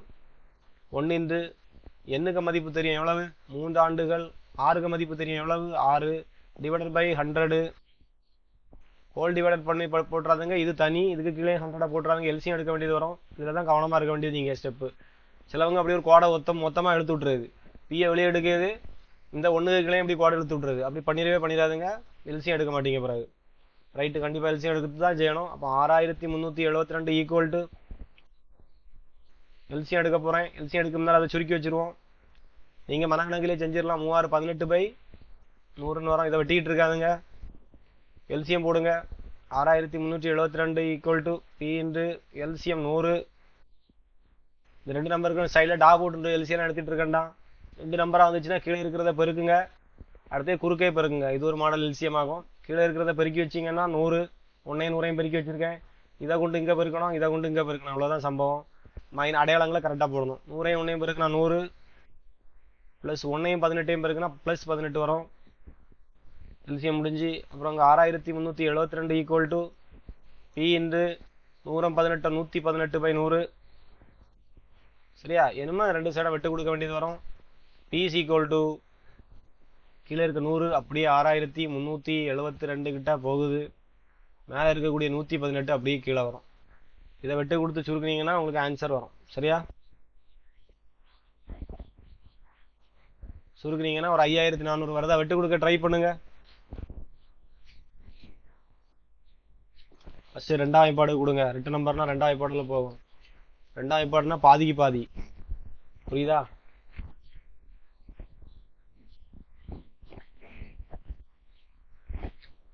எவ்வளோ வரும்? 57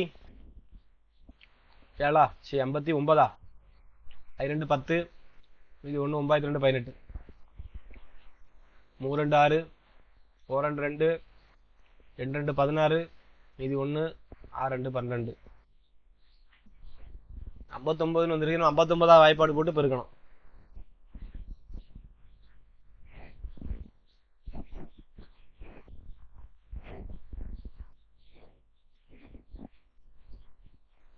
அறுபது வச்சுக்கிடுங்க. 5ஆல பெருக்குனீங்கன்னா 300 வரும்.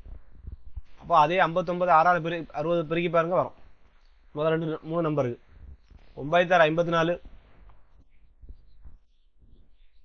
ஐஆர் 30 35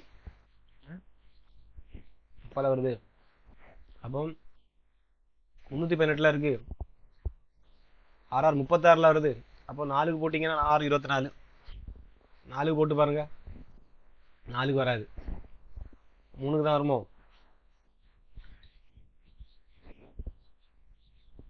கீழே இருக்கு 59 தானே, மேலே 637 தான்.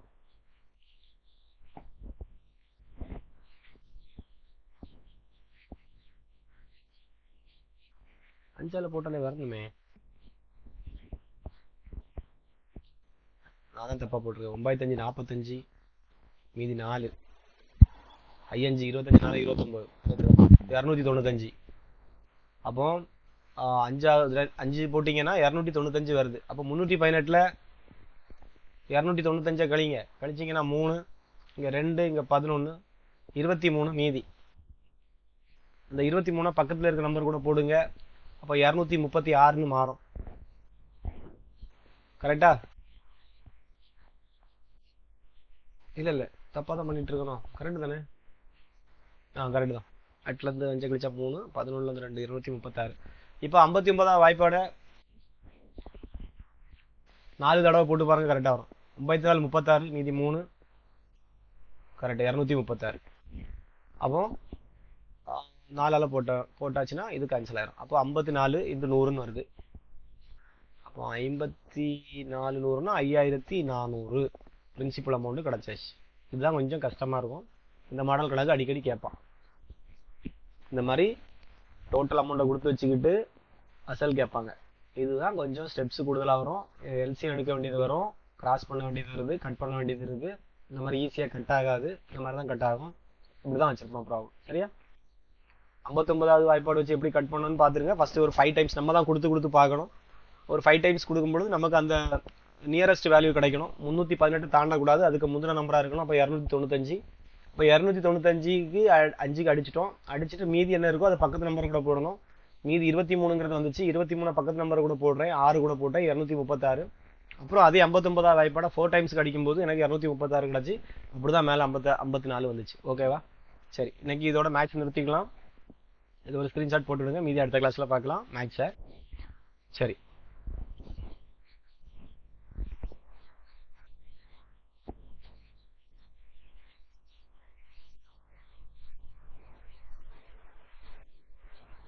அப்படிங்கிறத ஞாபகம் வச்சுருங்க. அடுத்தது சி ஹாரிசன்னா மண்ணடுக்கு, கேபாலிங்னு ஒன்று போட்டிருப்பாங்க. கேபாலிங் இது படிக்கலாம், புதுசாக இருக்குது. கபாலிங்கிறது நீர் கலத்தல். சரியா? அப்புறம் கேபிள்னா நம்ம ஒயர் கேபிள் சொன்ன மாதிரி சொல்லுவோம். இங்கே வந்து என்ன போட்டிருக்கு? நொறுக்குதல். சரியா? நீங்கள் எல்லாம் வாசிங்க, நான் அந்த அண்டர்லைன் பண்ணுறதை மட்டும் வாசிச்சுட்டு போயிடுறேன். அப்போ அடுத்தது கால்காரியஸ் ஊஸ்ங்கிறது சுண்ணாம்பு படிவம். சரியா? கால்சியம் அப்படிங்கறது ஞாபகம் வச்சுருங்க. மேக்ஸிமம் கால்சிங்கிறது சுண்ணாம்பு சம்பந்தமா வரக்கூடியது அப்படிங்கிறத மைண்ட்ல செட் பண்ணிக்கணுங்க. அதே மாதிரி கல்கரியஸ் சாயில்ங்கிறது சுண்ணாம்பு சாயில்னா தெரியும், மண். ஓகேயா? அது வச்சு அப்புறம் கால்சிக் இக்னீஷியஸ் ராக். இக்னீஷியஸ் ராக்னாலே தீப்பாறை அல்லது அனல் பாறைன்னு சொல்லுவாங்க. இக்னீஷியஸ்னா தீ தான். லத்தீன் சொல்ல இக்னீஷியஸ்னா தீங்கிற சொல்லுதான் வரும். அப்போ இந்த கால்சிக்னா சுண்ணாம்பு, சுண்ணக அனற்பாறை. சரியா? அப்படி ஞாபகம் வச்சுருங்க. அப்புறம் கால்சிஃபிகேஷன்னா கால்சியம் மூட்டல் தெரியும், இதுவும் படிக்கலாம். கால்சிஃபிகேஷன் பண்றதுன்னா என்ன அர்த்தம்? கால்சியமாக மாற்றுதல், கால்சியத்தை உண்டாக்குதல், அதான் கால்சிஃபிகேஷன், கால்சியம் மூட்டல். அப்புறம் இங்க கால்க்டுஃபா, கால்க்டுஃபான் இருக்கு. இதுக்கு வந்து சுண்ணாம்பு, அதே தான். சுண்ணக அனற்பாறையும் சுண்ணாம்பு அனற்பாறையும் ஒண்ணுதான். அதுக்கு இன்னொரு பேர் தான் என்னது? கால்சிக் இக்னீஷியஸ் ராக்கு தான் கால்க்டுஃபா. அப்புறம் கேலினா. கேலினாவுக்கு என்ன கொடுத்துருக்காங்க? நான் ஏன் வாசிக்கிறேன்னா, ஒருவேளை சில வார்த்தைகள் நான் சொல்றது உங்களுக்கு ஞாபகம் இருக்கலாம், சும்மா இருந்து அப்படியே வாசிச்சுட்டு இருக்கிறது இல்லை. சில வார்த்தைகளுக்கு ஏதாவது ஷார்ட்கட் கிடைக்கலாம், அதனால கொஞ்சம் அப்படி கவனிங்க. கேலினா. கேலினானா கோடை தூசு. கோடை காலத்துல வரக்கூடிய தூசுக்கு பேர் தான் கலினா. அப்புறம் கால்ம், காற்றலை வற்ற. காற்று அலைவற்றனா அப்படியே சரளமற்ற, அப்படியே ஒரு அமைதியா இருக்கக்கூடியதான் கால். நம்ம அமைதின்னு சொல்லுவோம்ல, அதான் காற்று அலைவு அற்ற அப்படிங்கறத சேர்த்து காற்றலைவற்றன்னு போட்டிருக்காங்க. கேன்சர்னா கடகம், அது தெரியும். கடக மென்காற்று பகுதி கால்ம்ஸ். இங்க வந்து ஜாகிரபில கால்ம்னா அமைதி கிடையாது, காற்று அசைவற்று அப்படியே இருக்கக்கூடிய பகுதி தான். அப்ப மென்காற்று பகுதின்னு சொல்றாங்க. கால்ம்ஸ் கேன்சர்னா கடகத்துல இருக்கக்கூடிய மென்காற்று பகுதி. கேப்ரிகான் தெரியும், மகரம். கால்ம்ஸ் மென்காற்று பகுதி. ஓகே. அப்புறம் கால்விங். கால்விங் இது படிக்கணும். கால்விங்கிறது பனிப்பாறை உடைப்பு. கால்விங்கிறது என்னது? பனிப்பாறை உடைப்பு. அப்படி இங்க வந்துருங்க. கேன்யான், செம்பிளம். சரியா? உங்களுக்கு சில மீனிங் தெரியலன்னா நெட்ல போட்டு பாருங்க. இப்போ உள்ள ரீசன்ட் மீனிங் அதுக்கு ஏத்த மாதிரி ஒண்ணு வரும். இதுல கொடுத்துருக்க மீனிங் சிலவங்களுக்கு புரியாது. செம்பிளம்னா என்னன்னே தெரியாது. சிவப்பு கலர்ல இருக்கக்கூடிய ஒரு பிளவு மாதிரி வரும். சரியா? நீங்க அதை நெட்ல போட்டு பாருங்க. ஒரு பள்ளத்தாக்கு தான், கேனியான் பள்ளத்தாக்கு. சரியா? ரைட்டு. அப்புறம் கேனோய், கேனி. கேனோயா கேனோன்னு சொல்லலாம். கேனோ ஓடம், கேனோய் ஓடம். அப்புறம் இந்த கேப்புலரி தெரியும் உங்களுக்கு, சயின்ஸ்ல படிச்சிருப்பீங்க. கேப்புலரி, கேப்புலரி ஃபோர்ஸ் ஒன்று உண்டு. நுண்புலை ஏற்றம்னு படிச்சிருப்பீங்க. நுண்புலை ஏற்றம்னா ஒரு சின்ன டியூப் வழியா தண்ணிக்க வச்சிங்கன்னா அந்த டியூப் வழியா தண்ணி மேலே வரும், அதான் நுண்புலை. கேப்லரி ஆக்ஷன் படிச்சிருப்பீங்க, நுண்புலை. அப்புறம் கேப்லரி க்ரீப், நுண்புலை நகர்வு. சரியா? ரைட். க்ரீப்னா நகர்வு. அப்புறம் கேராபைன். கேராபைன் பிரான்ஸ் ஸ்பெயின்ல சொல்லக்கூடிய ஒரு வார்த்தை கேராபைன். இப்படியே ஒரு கொஸ்டின் கேட்பாங்க, இந்த வார்த்தை எங்கிருந்து பெறப்பட்டதுன்னா ஒரு கொஸ்டின் வரும் தமிழுக்கு. ஸோ கேராபைன்ங்கிறது பிரான்ஸ் ஸ்பெயின்ல பயன்படுத்தக்கூடிய ஒரு வார்த்தைகள், பிரெஞ்சு வார்த்தை. கேராபைன் திடீர் கடுங்காற்று. கார்பன்னாலே உங்களுக்கு தெரியும், கரி. ஸோ கார்பன் ஃப்ரெண்ட்ல வச்சு வந்தாச்சுன்னா அடிச்சிடலாம். அப்புறம் கார்பன் ரீஸ்டோரேஷன்னா மீட்புன்னு தெரியும். ரீஸ்டோர் பண்றதுங்கிறது மீட்பு பண்றதுன்னு அர்த்தம். ஓகேயா? சரி, கரெக்டா இன்னொரு 5 நிமிஷம். சரி, அது மீதி நீங்க தான் படிக்கணும். அடுத்த நான் அடுத்த சப்ஜெக்ட் போயிருவேன், பாலிட்டி போயிருவேன். இல்லை போர் அடிக்கும் இதை வாசிச்சுட்டு இருந்தேன்னா. நீங்க தான் வீட்டுல இருந்து 2 தடவை. கேவ்ஸ் தெரியும், குகைகள். புதுசா ஒரு வார்த்தை படிக்கிறீங்க, சிஏஒய். சிலவங்க புதுசா படிக்கலாம். சிறு கடல் திட்டு. என்னது சிஏஒய்னு? என்னது? சிறு கடல் திட்டு. கே ஒரு 2 தடவை 3 தடவை அப்படி புரிஞ்சு படிச்சீங்கன்னா ஞாபகம் இருக்கும். கேவிட்டி தெரியும், பல்ல வரக்கூடியது கேவிட்டின்னு சொல்லுவாங்களா, அந்த கேவிட்டிங்கிறது ஒரு சின்ன குழி, பல்ல வரக்கூடிய குழிவு அப்படின்னு படிச்சுக்கலாம். கேவ்ஸ்னா குகைகள்னு தெரியும். ரைட்டு. அப்புறம் கேவம், கேவ் அப்படிங்கிறது நில வரை குகை, நில அரை குகை. சரியா? கேவம்ங்கிறது நிலத்துக்கு அடியில வைக்கக்கூடிய ஒரு குகை, கேவம். பியர்லாம் முத்துன்னு தெரியும், கேவ்னா குகை, அப்போ குகை முத்து. இத படிங்க. கேவா பேர்ட், கேவா பேர்ட். அடர் பனிப்பொழிவுக்கு இன்னொரு பேர் தான் கேவா பேர்ட், கேவா பேர்ட். அது மாதிரி ஆனோடு கேதோடு படிச்சிருப்பீங்க சயின்ஸ்ல. ஆனோடுனா பிளஸ், கேதோடுனா மைனஸ். சரியா? அதான் எதிர்மின்முனை. சீலிங்னா நமக்கு தெரியும், சீலிங் ஃபேன் பார்த்துருப்பீங்க, மேலதான் இருக்கும். அதான் ஒரு சின்ன உயரம், அதான் மீத்தாள் மேக உயரம்னு போட்டிருக்காங்க. அமெரிக்காவிலிருந்து புறப்பட்ட வார்த்தையா சீலிங், மீத்தாள் மேக உயரம். அப்புறம் சிமெட்ரி. சிமெண்ட் ரீ சிமெட்ரி சிமெட்ரினா கல்லறையாம் பார்த்துருங்க. கல்லறையே சிமெண்ட்டில் கட்டியிருக்கு அப்படின்னு ஏதாவது ஒரு ஞாபகம் வச்சுருங்க. சிமெட்ரி கல்லறை. அப்புறம் சென்சஸ் தெரியும். செரியல் செரல் அப்படின்னு படிச்சுக்கலாம். செரல்னா தெரியும். செரலாக் கேள்விப்பட்டிருக்கீங்களா? குழந்தைகளுக்கு கொடுக்கக்கூடிய செரலாக், அதில் தானியம் போட்டிருப்பாங்க, அதான் சேரல் அப்படின்னு படிச்சுங்க. செரல். அப்புறம் சிஇஆர்எஸ் ஒன்று இருக்கு பாருங்க, செர். சீரியத்துக்கு பேர் சீரியம் தான். ஓகே. செர்ஸுங்கிறது நடுக்கடல் குளிர்காற்று. நடுக்கடலில் வரக்கூடிய ஒரு குளிர்காற்றுக்கு பேர் தான் செர்ஸ். இது உள்ள வார்த்தைகள். சால்கோலித்திக், இது சூப்பர். சால்கோலித்திக்ங்கிறது எந்த காலம்? செம்பு காலம். சால்கோலித்திக். சால்கோலித்திக் காலம்ங்கிறது செம்பு காலம். அதாவது சால்க்கு போர்டு, சால்க்கு நம்ம சுண்ணாம்பு பீஸ் வச்சு எழுதுவோம்ல, சால்க்கு போர்டு, அந்த தான் சீமை சுண்ணாம்பு தேய்ப்பு பொருள். அப்ரேசிவ்ங்கிறதுனாலே தேய்ப்பு பொருள். நம்ம ஏற்கனவே ஏ ஆர்டர்ல படிச்சிருந்தோம். அப்ரேசிவ் மெட்டீரியல்னா தேய்ப்பு பொருட்கள்னு படிச்சிருந்தோம். அப்போ சாக்குனா சுண்ணாம்பு தேய்ப்பு பொருள்னு வரும். சரியா? அப்புறம் சேனல்ஸ்னா தெரியும். கேனல்ஸ்லாம் நம்ம ஓடைகள் வாய்க்கால்கள் படிப்போம்ல, அது. கேரக்டரிஸ்டிக்ஸ்னா அதனுடைய பான்மைகள்னு போட்டிருக்கு. நம்ம பண்பு நலன்கள் படிப்போம். கேரக்டரிஸ்டிக்ஸ். சரி, அதனுடைய பான்மைகள்னு போட்டிருக்கு. செசில். செசில்ங்கிறது சரளைக்கல். சுப். சுப்ங்கிறது எரிகல் பள்ளம். சுப் எரிகல் பள்ளம். சர்க்குலேஷன் சுழலோட்டம். சிரிஃபார்ம். சிரிஃபார்ம்ங்கிறது பரவிய பனிமுகில். பரவிய பனிமுகில். சிஸ்டுங்கிறது தாலி. புதைத்தவர்கள் இந்த இது இருக்குல்ல, ஆதிச்சநல்லூர்லாம் போட்டு புதைச்சாங்கல்ல மக்களை வச்சு, மக்கள் பழைய காலத்து மனிதர்கள் பானைகளை வச்சு, அது தாலி. சிஸ்ட் கல்ற தொட்டி. அடுத்தது சிஸ்டர்ன், அது தொட்டி. சிஸ்டர்ன்ங்கிறது தொட்டி. சிவிலைசேஷன்ங்கிறது நாகரிகம். இதெல்லாம் கேட்கலாம். சிவிலைசேஷன் நமக்கு தெரியும், இருந்தாலும் அவன் கொஸ்டின் சில நேரம் ஈஸியாக கேட்பான். அப்போ சிவிலைசேஷன் நாகரிகம். அப்புறம் கிளான், சிஎல்ஏஎன் குலம், அதான் கிளாசிஃபிகேஷன் வகைப்பாடு. ஓகே, சரி. நான் இன்னைக்கு இவ்வளோதான் பார்த்துருக்கேன். நீங்கள் மீதியை பார்க்கணும். நான் திரும்ப ஒருக்கா பார்த்தது ஒருக்கா ஞாபகம் இருக்கான்னு உங்களுக்கு செக் பண்ணுறேன். பாருங்க. சியிலேருந்து வரும். சி கிளைமேட் ஈரமிக்க காலநிலைன்னு பார்த்தோம். அப்புறம் கேபாலிங் வந்து முக்கியமாக சொன்னேன். நீர் கலத்தல்னு சொன்னேன். கேபிள் நொறுக்குதல். அப்புறம் கால்கரியஸ் ஊசுங்கிறது சுண்ணாம்பு படிவு. கால்கரியஸ் சாயிலுங்கிறது சுண்ணாம்பு மண். ஊசுனா படிவு, ஞாபகம் வச்சுருங்க. ஊஸ் படிவு. அப்புறம் கால்க்டுஃபாங்கிறது சுண்ணாம்பு அனல் பாறை. கேலினா கோடை தூசு. கால்மு காற்றலைவற்றது. கால்ம்ஸ் ஆஃப் கேன்சர் கடக மின்காற்று பகுதி. கால்ம்ஸ் ஆஃப் கேப்ரிகாம் வந்து மகர மின்காற்று பகுதின்னு பார்த்தீங்க. கால்விங்கிறது பனிப்பாறை உடைப்பு. ஒரு பனிப்பாறை உடைஞ்சு ஒரு கால் உடைஞ்சு போகிற மாதிரி ஞாபகம். கால்விங் பனிப்பாறையில் கால் உடைஞ்சு போச்சு அப்படின்னு படிச்சிங்கன்னா கால் பனிப்பாறையில் உடைஞ்சு போச்சு, ஸ்லிப்பாகி. அப்போ கேல்விங் பனிப்பாறை உடைப்பு. அப்புறம் கரண்ட்னாலே இங்கே நீரோட்டம்னு எடுக்கணும். கரண்ட்னா நம்ம மின்சாரம் எடுக்கக்கூடாது ஜாகிரபியில். கேனரி கரண்ட்னா கேனரி நீரோட்டம். அப்புறம் கேப்புலரி சொல்லி தந்தேன், நுண்புலை. கேப்புலரி கிரீப்புங்கிறது நுண்புலை நகர்வு. கிரீப்புனாலே நகர்வு. கேனோயிங்கிறது ஓடம். கேனியான்ங்கிறது செம்பிளம்.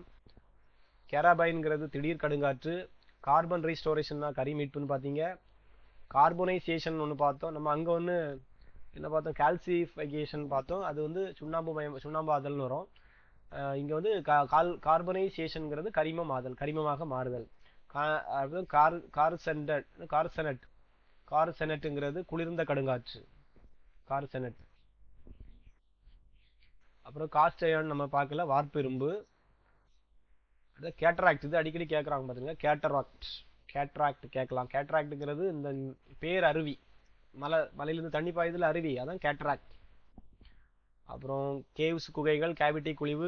சிறுகடல் திட்டுன்னு பார்த்தோம். சீலிங் மீத்தாள் மேக உயரம். கேவா பேர்டுங்கிறது அடர் பனிப்பொழிவு.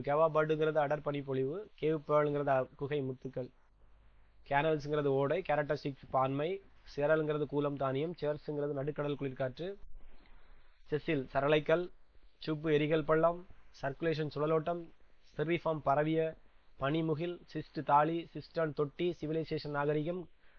கிளான் குலம். கிளாசிஃபிகேஷன் வகைப்பாடு. சரியா? இன்னைக்கு இவ்வளவு போதும். சரியா? ரைட்டு. நீங்கள் மீதியை படிச்சிருந்தோம் இந்த வாரம் எக்ஸாமுக்குள்ளால. டெய்லி கொஞ்சம் கொஞ்சம் பார்ப்போம். ஓகேவா? அப்போ இன்னைக்கு இது வரைக்கும் ஓகே. அப்புறம் அடுத்தது பாலிட்டி போயிடுவோம். பாலிட்டியில் ஃபஸ்ட்லேருந்தே ஒரு சின்ன ரிவிஷன் கொடுத்து வரேன். ஏன்னா புதுசாக நிறைய ஜாயின் பண்ணியிருக்கீங்க, ஸ்பீடாக போயிடலாம். நீங்கள் ரெண்டாவது இந்த பிடிஎஃபை வாசி புரிஞ்சுக்கிடுங்க, சரியா? புதுசாக வந்தவங்க அரசியலமைப்பு ஆல்ரெடி நான் எடுத்துட்டேன். சரி, அரசியலமைப்பு என்ற கொள்கை முதலாக எந்த நாட்டிலிருந்து பெறப்படுதுன்னு கேட்டால் யூஎஸ்ஏ, அமெரிக்கா. முதல் பாயிண்ட், ஓகேவா? தெரிஞ்சு வச்சுருங்க. அரசியலமைப்பு அம்பேத்கர் ஞாபகம் இருக்கும் உங்களுக்கு எல்லாருக்கும். இந்தியன் கான்ஸ்டியூஷன் எழுதுனது இந்த அம்பேத்கர் தான். அவங்க ஒரு டீம் இருந்து மொத்தமாக எழுதுனாங்க. அதில் இந்த அரசியலமைப்பு என்ற கொள்கை முதல்ல உலகத்தில் எங்கே தோணுச்சுன்னு கேட்டாங்கன்னா அமெரிக்க ஐக்கிய நாடுகள், யூஎஸ்ஏ. அப்புறம் இந்திய அரசியலமைப்பு உருவாக்கத்துக்கு காரணம் நம்ம படிச்ச ரிவைஸ் பண்ணுறோம். 1946ஆம் ஆண்டில் ஒரு கேபினெட் மிஷன் ஒன்றுங்க வரும். அமைச்சரவை தூதுக்குழுன்னு வந்து இதெல்லாம் ஏற்படுத்தி வந்துட்டு போகும், ஓகேவா? அதில் 292 மாகாண பிரதிநிதிகள் கலந்து கொள்வாங்க. அப்புறம் சுதேச அரசுகள் சார்பாக 93, நம்பர்ஸ்லாம் கரெக்டாக படிக்கணும். மாகாண முதன்மை ஆணையர்கள் ஒரு 3 பேர், பலுச்சிஸ்தான் சார்பில் 1 பேர், மொத்தம் 389ங்கிறத முக்கியமாக மண்டையில் ஏற்றிக்கணும். அப்புறம் முதல் கூட்டம் என்று நடைபெற்றதுன்னு கேட்பாங்க. 1946ஆம் ஆண்டு டிசம்பர் 9. சரி, இது 10ஆம் கிளாஸ் புத்தகத்தில் இருக்கிறது தான். 1946 டிசம்பர் 9 முதல் கூட்டத்தில் தற்காலிக தலைவரை தேர்ந்தெடுப்பாங்க. இப்போ யாரை தேர்ந்தெடுப்பாங்கன்னா சச்சிதானந்த சின்ஹான்னு ஒரு ஆளை தேர்ந்தெடுப்பாங்க. இவங்களை தேர்ந்தெடுக்க காரணமாக பரிந்துரை செய்தவர் யாருன்னு பார்த்தீங்கன்னா கிருபாலினின்னு சொல்லுவாங்க. கிருபாலினி இவங்க ரெக்வஸ்ட் பண்ணுவாங்க இவரை தேர்ந்தெடுக்கிறதுக்காக. கிருபாலினி, ஆச்சாரியா கிருபாலினின்னு சொல்லுவாங்க. டாக்டர் சச்சிதானந்த சின்ஹாவை தேர்ந்தெடுத்தார். அப்புறம் அவர் இறந்து போவதா கொடுத்துருப்பாங்க. ஆனால் 2வது கூட்டத்திலே ஒரு நாள் விட்டு ஒரு நாள் நடக்கும். 9வது நாள் நடக்கும். 2வது கூட்டம் 11வது தேதி நடக்கும். 3வது கூட்டம் 13ஆம் தேதி நடக்கும். அந்த 2வது கூட்டத்தில் நிரந்தர தலைவரை தேர்ந்தெடுப்பாங்க. அவர் தான் ராஜேந்திர பிரசாத். டாக்டர் ராஜேந்திர பிரசாத் இந்தியாவின் முதல் குடியரசுத் தலைவர், சரியா? அவரை தான் 2வது தலைவராக தேர்ந்தெடுப்பாங்க. அவருக்கு 2 துணைத் தலைவர்கள் இருப்பாங்க, ஹெச்.சி. முகர்ஜி, கிருஷ்ணமாச்சாரி. அப்புறம் அந்த அமர்வுகள் எத்தனை நாட்கள் நடந்துச்சு சொல்லி கொஸ்டின்ல கேட்டிருந்து 11 அமர்வுகள், சிட்டிங்ஸ். அப்புறம் செஷன் 16, 11. அப்புறம் எத்தனை டேஸ்ன்னு கேட்டிங்கன்னா 166 நாட்கள் இவங்க மீட்டிங் போட்டு சட்ட புத்தகம் எழுதியிருக்கிறாங்க. மொத்த கரெக்ஷன்ஸ் எவ்வளோ பார்த்தீங்கன்னா 24x3ன்னு படிக்கணும். 24x7 ஞாபகம் வச்சுருப்பீங்க. அது கூட ஒரு 3 ஆட் பண்ணிடுங்க. அப்போது 2473 திருத்தங்கள் முன்வைக்கப்பட்டனன்னு போட்டிருக்கு. சட்ட வரைவு குழுவின் தலைவர் அம்பேத்கர். கொஞ்சம் ஸ்பீடாக தான் போவேன், டைம் இல்லை, 7:30க்கு முடிக்கணும். பழைய ரிவிஷன்லேருந்து வந்து கொஞ்சம் புதிய டாப்பிக்கும் பார்ப்போம். அப்போ அம்பேத்கர் தான் சட்ட வரைவு குழுவின் டிராப்டிங் கமிட்டியினுடைய தலைவர். யாருன்னு கேட்டால் அம்பேத்கர். அவர் இந்திய அரசியலமைப்பின் தந்தை என்று அறியப்படக்கூடியவர். சரி, அதை father of the constitution of இந்தியான்னு கேட்டால் யாரு? அம்பேத்கர். அப்புறம் கடைசி அவங்க எழுதி முடிக்கும் போது எத்தனை பகுதிகள் இருந்துச்சுன்னு பார்த்தீங்கன்னா ஒரு முகவரை இருந்துச்சு, அதில் ஒரு 22 பார்ட் இருந்துச்சு, ஒரு 395 ஆர்டிக்கிள் இருந்துச்சு, டேபிள் வந்து ஒரு 8, சரி, அட்டவணைகள் 8 இப்படி இருந்தது. எத்தனாம் தேதி ஏற்றுக்கொண்டாங்க அப்படின்னு ஒரு கொஸ்டின் கேட்பாங்க.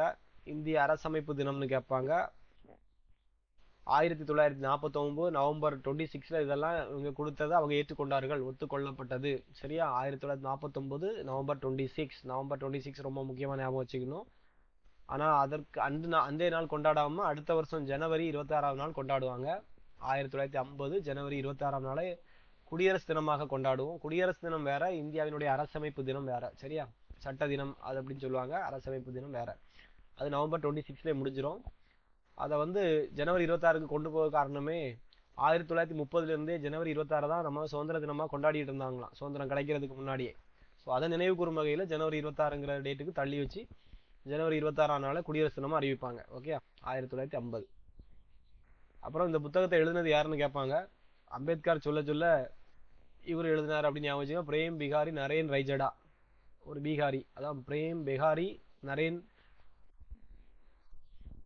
ரைஜடா என்பவரால் இந்த சட்டமைப்பு அரசியலமைப்பு சட்டம் இத்தாலிய பாணியில், எந்த பாணியில்? இத்தாலியன் ஸ்டைலில் எழுதியிருப்பாங்க. இத்தாலியன் ஸ்டைலில் யார் எழுதி கொடுத்தான்னு பார்த்தீங்கன்னா பிரேம் பிகாரி நரேன் ரைஜடா, ஓகே? அப்புறம் இது நீங்கள் வாசிச்சுடுங்க. அப்புறம் முகவுரை. முகவுரைனா ப்ரீஆம்பிள்னு சொல்லுவாங்க. இந்த ப்ரீஆம்பிள் இந்திய அரசியல் அமைப்பின் திறவுகோல் என்று அழைக்கப்படுகிறது. கீ ஆஃப் தி கான்ஸ்டியூஷன் அப்படின்னு எதுன்னு கேட்டாங்கன்னா இந்த ப்ரீஆம்பிள் சொல்லணும். அரசியல் அமைப்பின் திறவுகோல் அப்படின்னு கேட்டாலே இந்த பக்கத்தில் திறந்தவொடனே என்ன இருக்கும்? முகவுரை அல்லது முன்னுரை தான் இருக்கும். அதான் ப்ரீஆம்பிள்னு சொல்லுவாங்க. இது யாரு இந்த எழுதி கொடுத்ததை இந்த புத்தகத்தில் ஆட் பண்ணாங்கன்னு பார்த்தீங்கன்னா 1947ஆம் ஆண்டு ஜனவரி 22ஆம் தேதி இந்திய நிர்ணய சபையால் இந்த முகவுரை ஏற்றுக்கொள்ளப்பட்டது. இது யாருடைய முகவரின்னு பார்த்தீங்கன்னா ஜவஹர்லால் நேருவின் குறிக்கோள் தீர்மானம் அப்படின்னு ஒரு எழுதி கொடுத்த கதையை தான் தூக்கி எங்க கொண்டு வைப்பாங்கன்னா அக்செப்ட் பண்றது எப்பன்னா கொஞ்சம் சில திருத்தங்களுடன் 1947ஆம் ஆண்டு ஜனவரி 22ல அந்த புத்தகத்துல அதை ஆட் பண்ணுவாங்க. ஓகேவா? அப்புறம் ஒரே ஒரு முறை திருத்தப்பட்டிருக்கு கேட்பாங்க.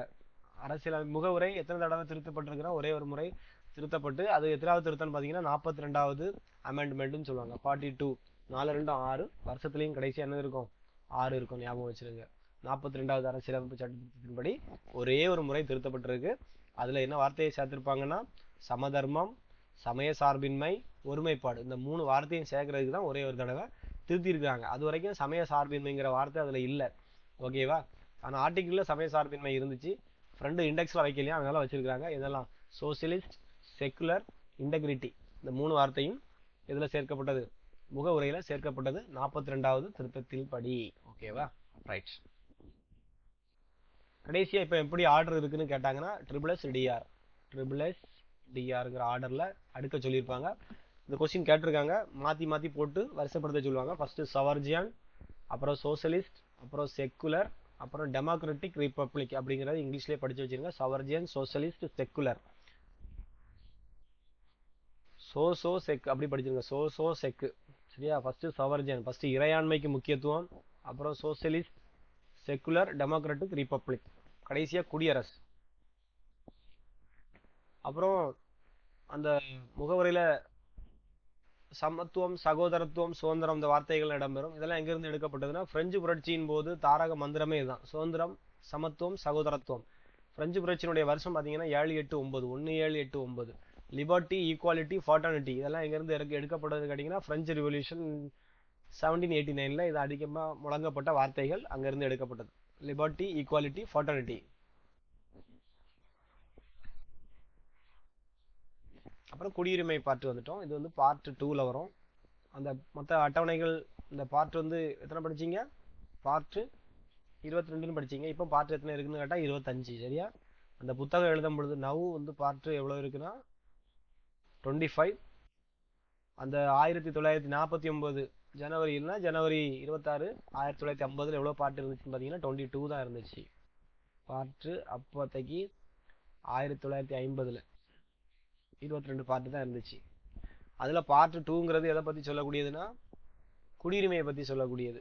ஆர்டிகிள் எதுல இருந்து இது வரைக்கும் போகும்னா 5ல இருந்து 11 வரைக்கும் போகும். சரியா? ரைட்டு. கீழே கொடுத்துருப்பாங்க. பகுதி 2ன்னு கொடுத்துருப்பீங்களா? பகுதி 2 சட்ட பிரிவுகள் 5ல இருந்து 11 வரை. இதை தெளிவா படிச்சு வச்சுக்கணும். 1ல இருந்து 4ங்கிறது union and territory of India. சரியா? ஒன்றியமும் அதனை ஆட்சி எல்கைகளும் வரும். அது பார்ட் 1 வரும். இது பார்ட் 2 சட்ட பிரிவுகள் 5ல இருந்து 11 வரைக்கும். எந்த வார்த்தையிலிருந்து பெறப்பட்டதுன்னு கேட்டா சிட்டிசன்ங்கிறது சிவிஸ் எனப்படக்கூடிய லத்தீன் சொல்லிருந்து பெறப்பட்டது. முக்கியமானது சிவிஸ் என அழைக்கப்படக்கூடிய லத்தீன் சொல். ஒரு ஆக்ட் போட்டிருக்காங்க, குடியுரிமை சட்டம் 1955. சரியா? குடியுரிமை சட்டம் எப்ப போட்டது? ஃபர்ஸ்ட் 1955. 1955ல இன்னொரு சட்டமும் படிக்கலாம், அத்தியாவசிய பொருட்கள் சட்டம்னு ஒரு சட்டமும் போட்டாங்க. சரியா? இது கூட அதை ரிலேட் பண்ணி படிச்சிருங்க. 1955 தெரியும் பொழுது நமக்கு அதுவும் தெரியும். குடியுரிமை சட்டம் 1955னா அத்தியாவசிய பொருட்கள் சட்டமும் 1955. அத்தியாவசிய பொருட்கள் சட்டம்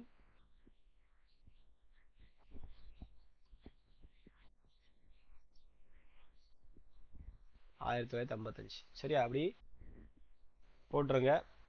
இது என்ன சொல்லுதுன்னா குடியுரிமை பெறக்கூடிய 5 வழிகள், குடியுரிமை இழக்கக்கூடிய 3 வழிகள் பத்தி சொல்லியிருப்பாங்க. அது வரைக்கும் குடியுரிமை பெறுதல்ங்கிறது என்ன இருக்கு, என்னென்ன மெத்தட்ல கொடுக்குறாங்கன்னா பிறப்பின் மூலம், தலைப்பை படிச்சு வச்சிருங்க, வம்சாவளி மூலம், பதிவின் மூலம், இயல்புரிமை மூலம், பிரதேச நாடுகளை இணைப்பதன் மூலமாக ஒரு நாடு, இந்திய நாடு, மற்றவர்களுக்கு, மற்ற நாட்டுக்காரங்களுக்கு என்ன கொடுக்கலாம், இந்த சிட்டிசன்ஷிப் வழங்கலாம். குடியுரிமை இழக்கக்கூடியது அப்படின்னா 3 முறைகள்ல இருக்கு. ஒன்று வந்து தானா விருப்பப்பட்டு இழக்கக்கூடியது, இல்லைன்னா வேற நாட்டில் குடியுரிமை வாங்கியாச்சுன்னா இங்கே உள்ள குடியுரிமை முடிவுக்கு வந்துடும்.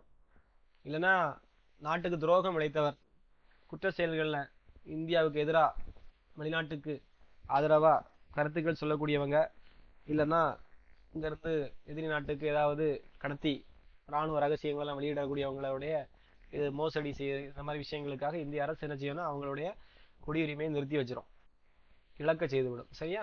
ரைட். அடிப்படை உரிமை இது முக்கியமானது.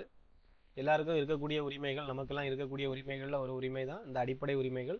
இது எது பாதிக்கப்பட்டாலும் நம்ம எங்க போவோம்? கோர்ட்டுக்கு போவோம். சரியா? ரைட். சட்டம் பகுதி 3 பார்ட் 3ங்கிறது வரக்கூடியது. இதை வந்து மேக்னா கார்ட்டான்னு சொல்லுவாங்க.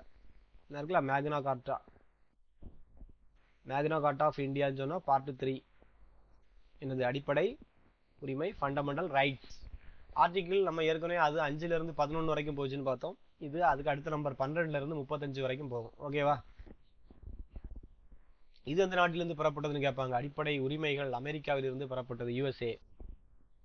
ஸ்டார்டிங்ல 7 அடிப்படை உரிமை இருந்துச்சு, இப்போ 6 தான் இருக்கு. இப்போ 6 ஃபண்டமெண்டல் ரைட்ஸ், ஒன்லி 6. நல்லா ஞாபகம் வச்சுக்கணும். ஸ்டார்டிங்ல 7, சொத்துரிமையை தூக்கிட்டாங்க. இப்போ சொத்துரிமையை தூக்கி பின்னால கொண்டு 300A வச்சிருக்காங்க. சரி, அதை பத்தி நம்ம ரெண்டாவது படிப்போம். அப்போ ஸ்டார்டிங்ல 7 அடிப்படை ஃபண்டமெண்டல் ரைட்ஸ் தந்தாங்க, இப்போ 6ஆ மாறிச்சு. இந்தியாவினுடைய மகா சாசனம் அல்லது மேக்னா கார்ட்டா என்று அழைக்கப்படுகிறது. ஓகேவா? ரைட். இந்த 35 படிச்சோம். அதுக்கு இடையில ஒரு சட்டப்பிரிவு 32 இருக்கு. இது ரொம்ப முக்கியமான ஒரு 32. இதை தான் அம்பேத்கர் சொல்லுவாரு, இதயமும் ஆன்மாவும் சொல்லுவாரு. சரியா? Heart and the soul of the constitution. இந்த கான்ஸ்டிடியூஷனுடைய இதயமும் ஆன்மாவுமே எதுதானா ஆர்டிகிள் 32. உங்களுக்கு 32 ஞாபகம் இருக்கு. என்னது 32? பல்லு. சரியா? அப்படிங்கிறத ஞாபகம் வச்சிருங்க. இந்த பல்லு, இதயம் எல்லாம் தொடர்புபடுத்தி வச்சிருங்க. சரியா? ஹார்ட், சோலு, ஆன்மா எல்லாத்தையும் ஞாபகம் அப்படி ஒரு இதை படிச்சு வச்சிருங்க. அப்போ ஆர்டிகிள் 32ங்கிறது ஹார்ட், சோல் அப்படின்னு படிச்சிருங்க. ரைட். இதயம் மற்றும் ஆன்மா. அதே மாதிரி அரசியலமைப்பின் பாதுகாவலன் யாருன்னு கேட்பா உங்களுக்கு தெரியணும். என்ன? உச்ச நீதிமன்றம். உச்ச நீதிமன்றம், சுப்ரீம் கோர்ட்டு தான் இதனுடைய இந்த புத்தகத்தினுடைய பாதுகாவலனே யாருன்னா உச்ச நீதிமன்றம். எந்த அரசியல்வாதிகளோ இல்லைன்னா எந்த கவர்மெண்டோ அவங்களுக்கு தேவையானதை இல்லைன்னா அந்த சட்ட புத்தகத்தில் எழுதிட்டு போயிடுவாங்க. சரியா? அப்போ அப்படி ஏதாவது எழுதுவாங்க, அடிக்கடி எழுதியிருக்காங்க. அப்படி எழுதும் போது உச்ச நீதிமன்றம் தலையிட்டு இந்த சட்டத்துல சில பிரச்சனைகள் இருக்கு, அதனால இப்போதைக்கு அந்த சட்டத்தை நிறுத்துங்கன்னு சொல்லி என்ன பண்ணுவாங்க? ஆர்டர் போட்டுருவாங்க. அப்போ அந்த அரசியலமைப்பை பாதுகாத்துட்டு இருக்கிறது யாருன்னு கேட்டா அந்த உச்ச நீதிமன்றம். Guardian of the constitution, guardian of the constitution அப்படின்னு கேட்டாங்கன்னா சுப்ரீம் கோர்ட். ஓகே, அடுத்தது அந்த சுப்ரீம் கோர்ட்டு அதுவும் ஹை கோர்ட்டும் ரெண்டு வித இந்த மாதிரி 5 விதமான நீதி பேராணைகளை வெளியிடுவாங்கன்னு படிச்சிருப்பீங்க. நீதி பேராணைகள்னா ரிட்ஸ்ன்னு சொல்லுவாங்க. ரிட்ஸ். அந்த ரிட்டுகள் இதெல்லாம் பார்த்தீங்கன்னா ஹேபியஸ் கார்பஸ் 1, மேண்டமஸ் 2, ப்ரொஹிபிஷன் 3, சட்டோரி 4, அப்புறம் கோ வராண்டா அப்படிங்கிறது 5. சரியா? கோ வேராண்டோ அப்படின்னு படிக்கலாம். ஹேபியஸ் கார்பஸ்னா யாராவது காணாம போனா அவங்கள சட்டத்துக்கு கோர்ட்ல கொண்டு சப்மிட் பண்ணணும். அதான் ஹேபியஸ் கார்பஸ். ஆட்கொணர்வு நீதி பேராணை அடிக்கடி படிச்சிருப்பீங்க, பேப்பர்லாம் வரும். ஏதாவது சட்டத்திற்கு புறம்பா எவனையாவது கைது பண்ணி இந்த கொண்டு எங்கேயாவது ஜெயிலில் அடைச்சி வச்சிருக்கு பதிலாக யாருக்கா எங்கேயாவது கொண்டு ஒழிச்சு வச்சிருப்பாங்க. சில நேரம் இந்த விஷயத்த போலீஸே பண்ணுவாங்க. அவங்களுக்கு எதுக்கு விசாரணைக்காக யாரையாவது ஒரு கைதியை என்ன செய்வாங்கன்னா கோர்ட்ல சப்மிட் பண்ணாம ஏதாவது பண்ணி வச்சிருவாங்கன்னு நினைக்கிறேன். அப்போ வீட்டில் அவங்க என்ன பண்ணுவாங்கன்னா உடனடியாக போய் இந்த மாதிரி கோர்ட்ல போய் ஹேபியஸ் கார்பஸ் போடுவாங்க. இவர் சட்டத்துக்கு புறமா எங்கேயோ ஒழிச்சு வச்சிருக்காங்க எங்களை. அப்போ கோர்ட் ஒரு டெசிஷன் கொடுக்கும், இத்தனாம் தேதிக்குள்ள கொண்டு இவங்களா சப்மிட் பண்ணிடணும் அப்படின்னு கொடுப்பாங்க. அது ஒரு நாள் கொண்டு போலீஸ்காரங்க கண்டிப்பா கொண்டு அவங்கள அங்க சப்மிட் பண்ணி ஆகணும். சரி, ரைட்.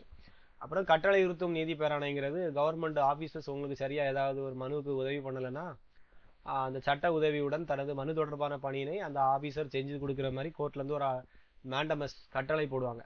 தடையுறுத்தும் நீதி பேராணைனா ப்ரொஹிபிஷன்.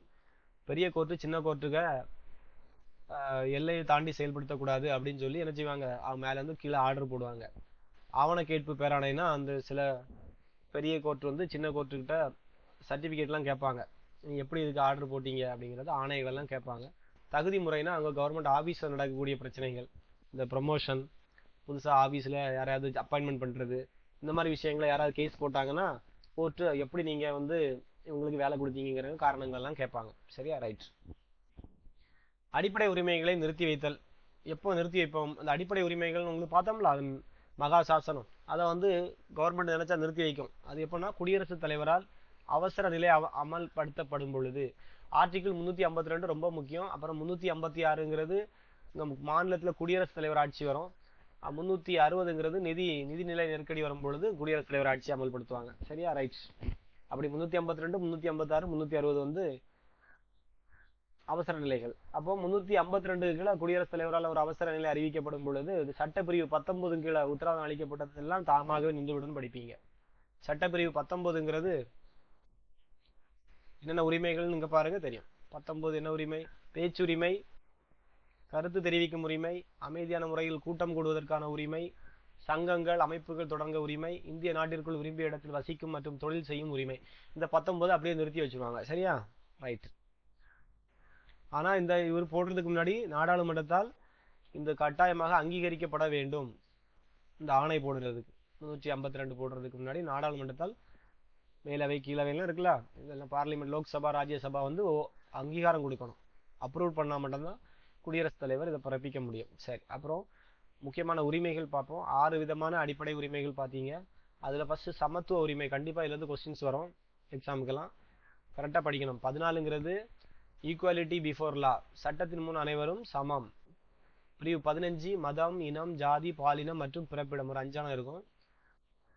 இதன் அடிப்படையில் பாகுபடுத்துவதை தடை செய்தல், ப்ரொஹிபிஷன் ஆஃப் டிஸ்கிரிமினேஷன் அப்படின்னு ஞாபகம் வச்சிருங்க. அப்புறம் பொது வேலை வாய்ப்புகளில் சம வாய்ப்பளித்தல் 16, ஈக்குவாலிட்டி ஆப்பர்ச்சுனிட்டி, அப்புறம் தீண்டாமை வந்து அன்டச்சபிலிட்டி 17, 18 பட்டங்கள் நீக்குதல்னு வரும். தேவையில்லாத பட்டங்களெல்லாம் நீக்கிடணும்.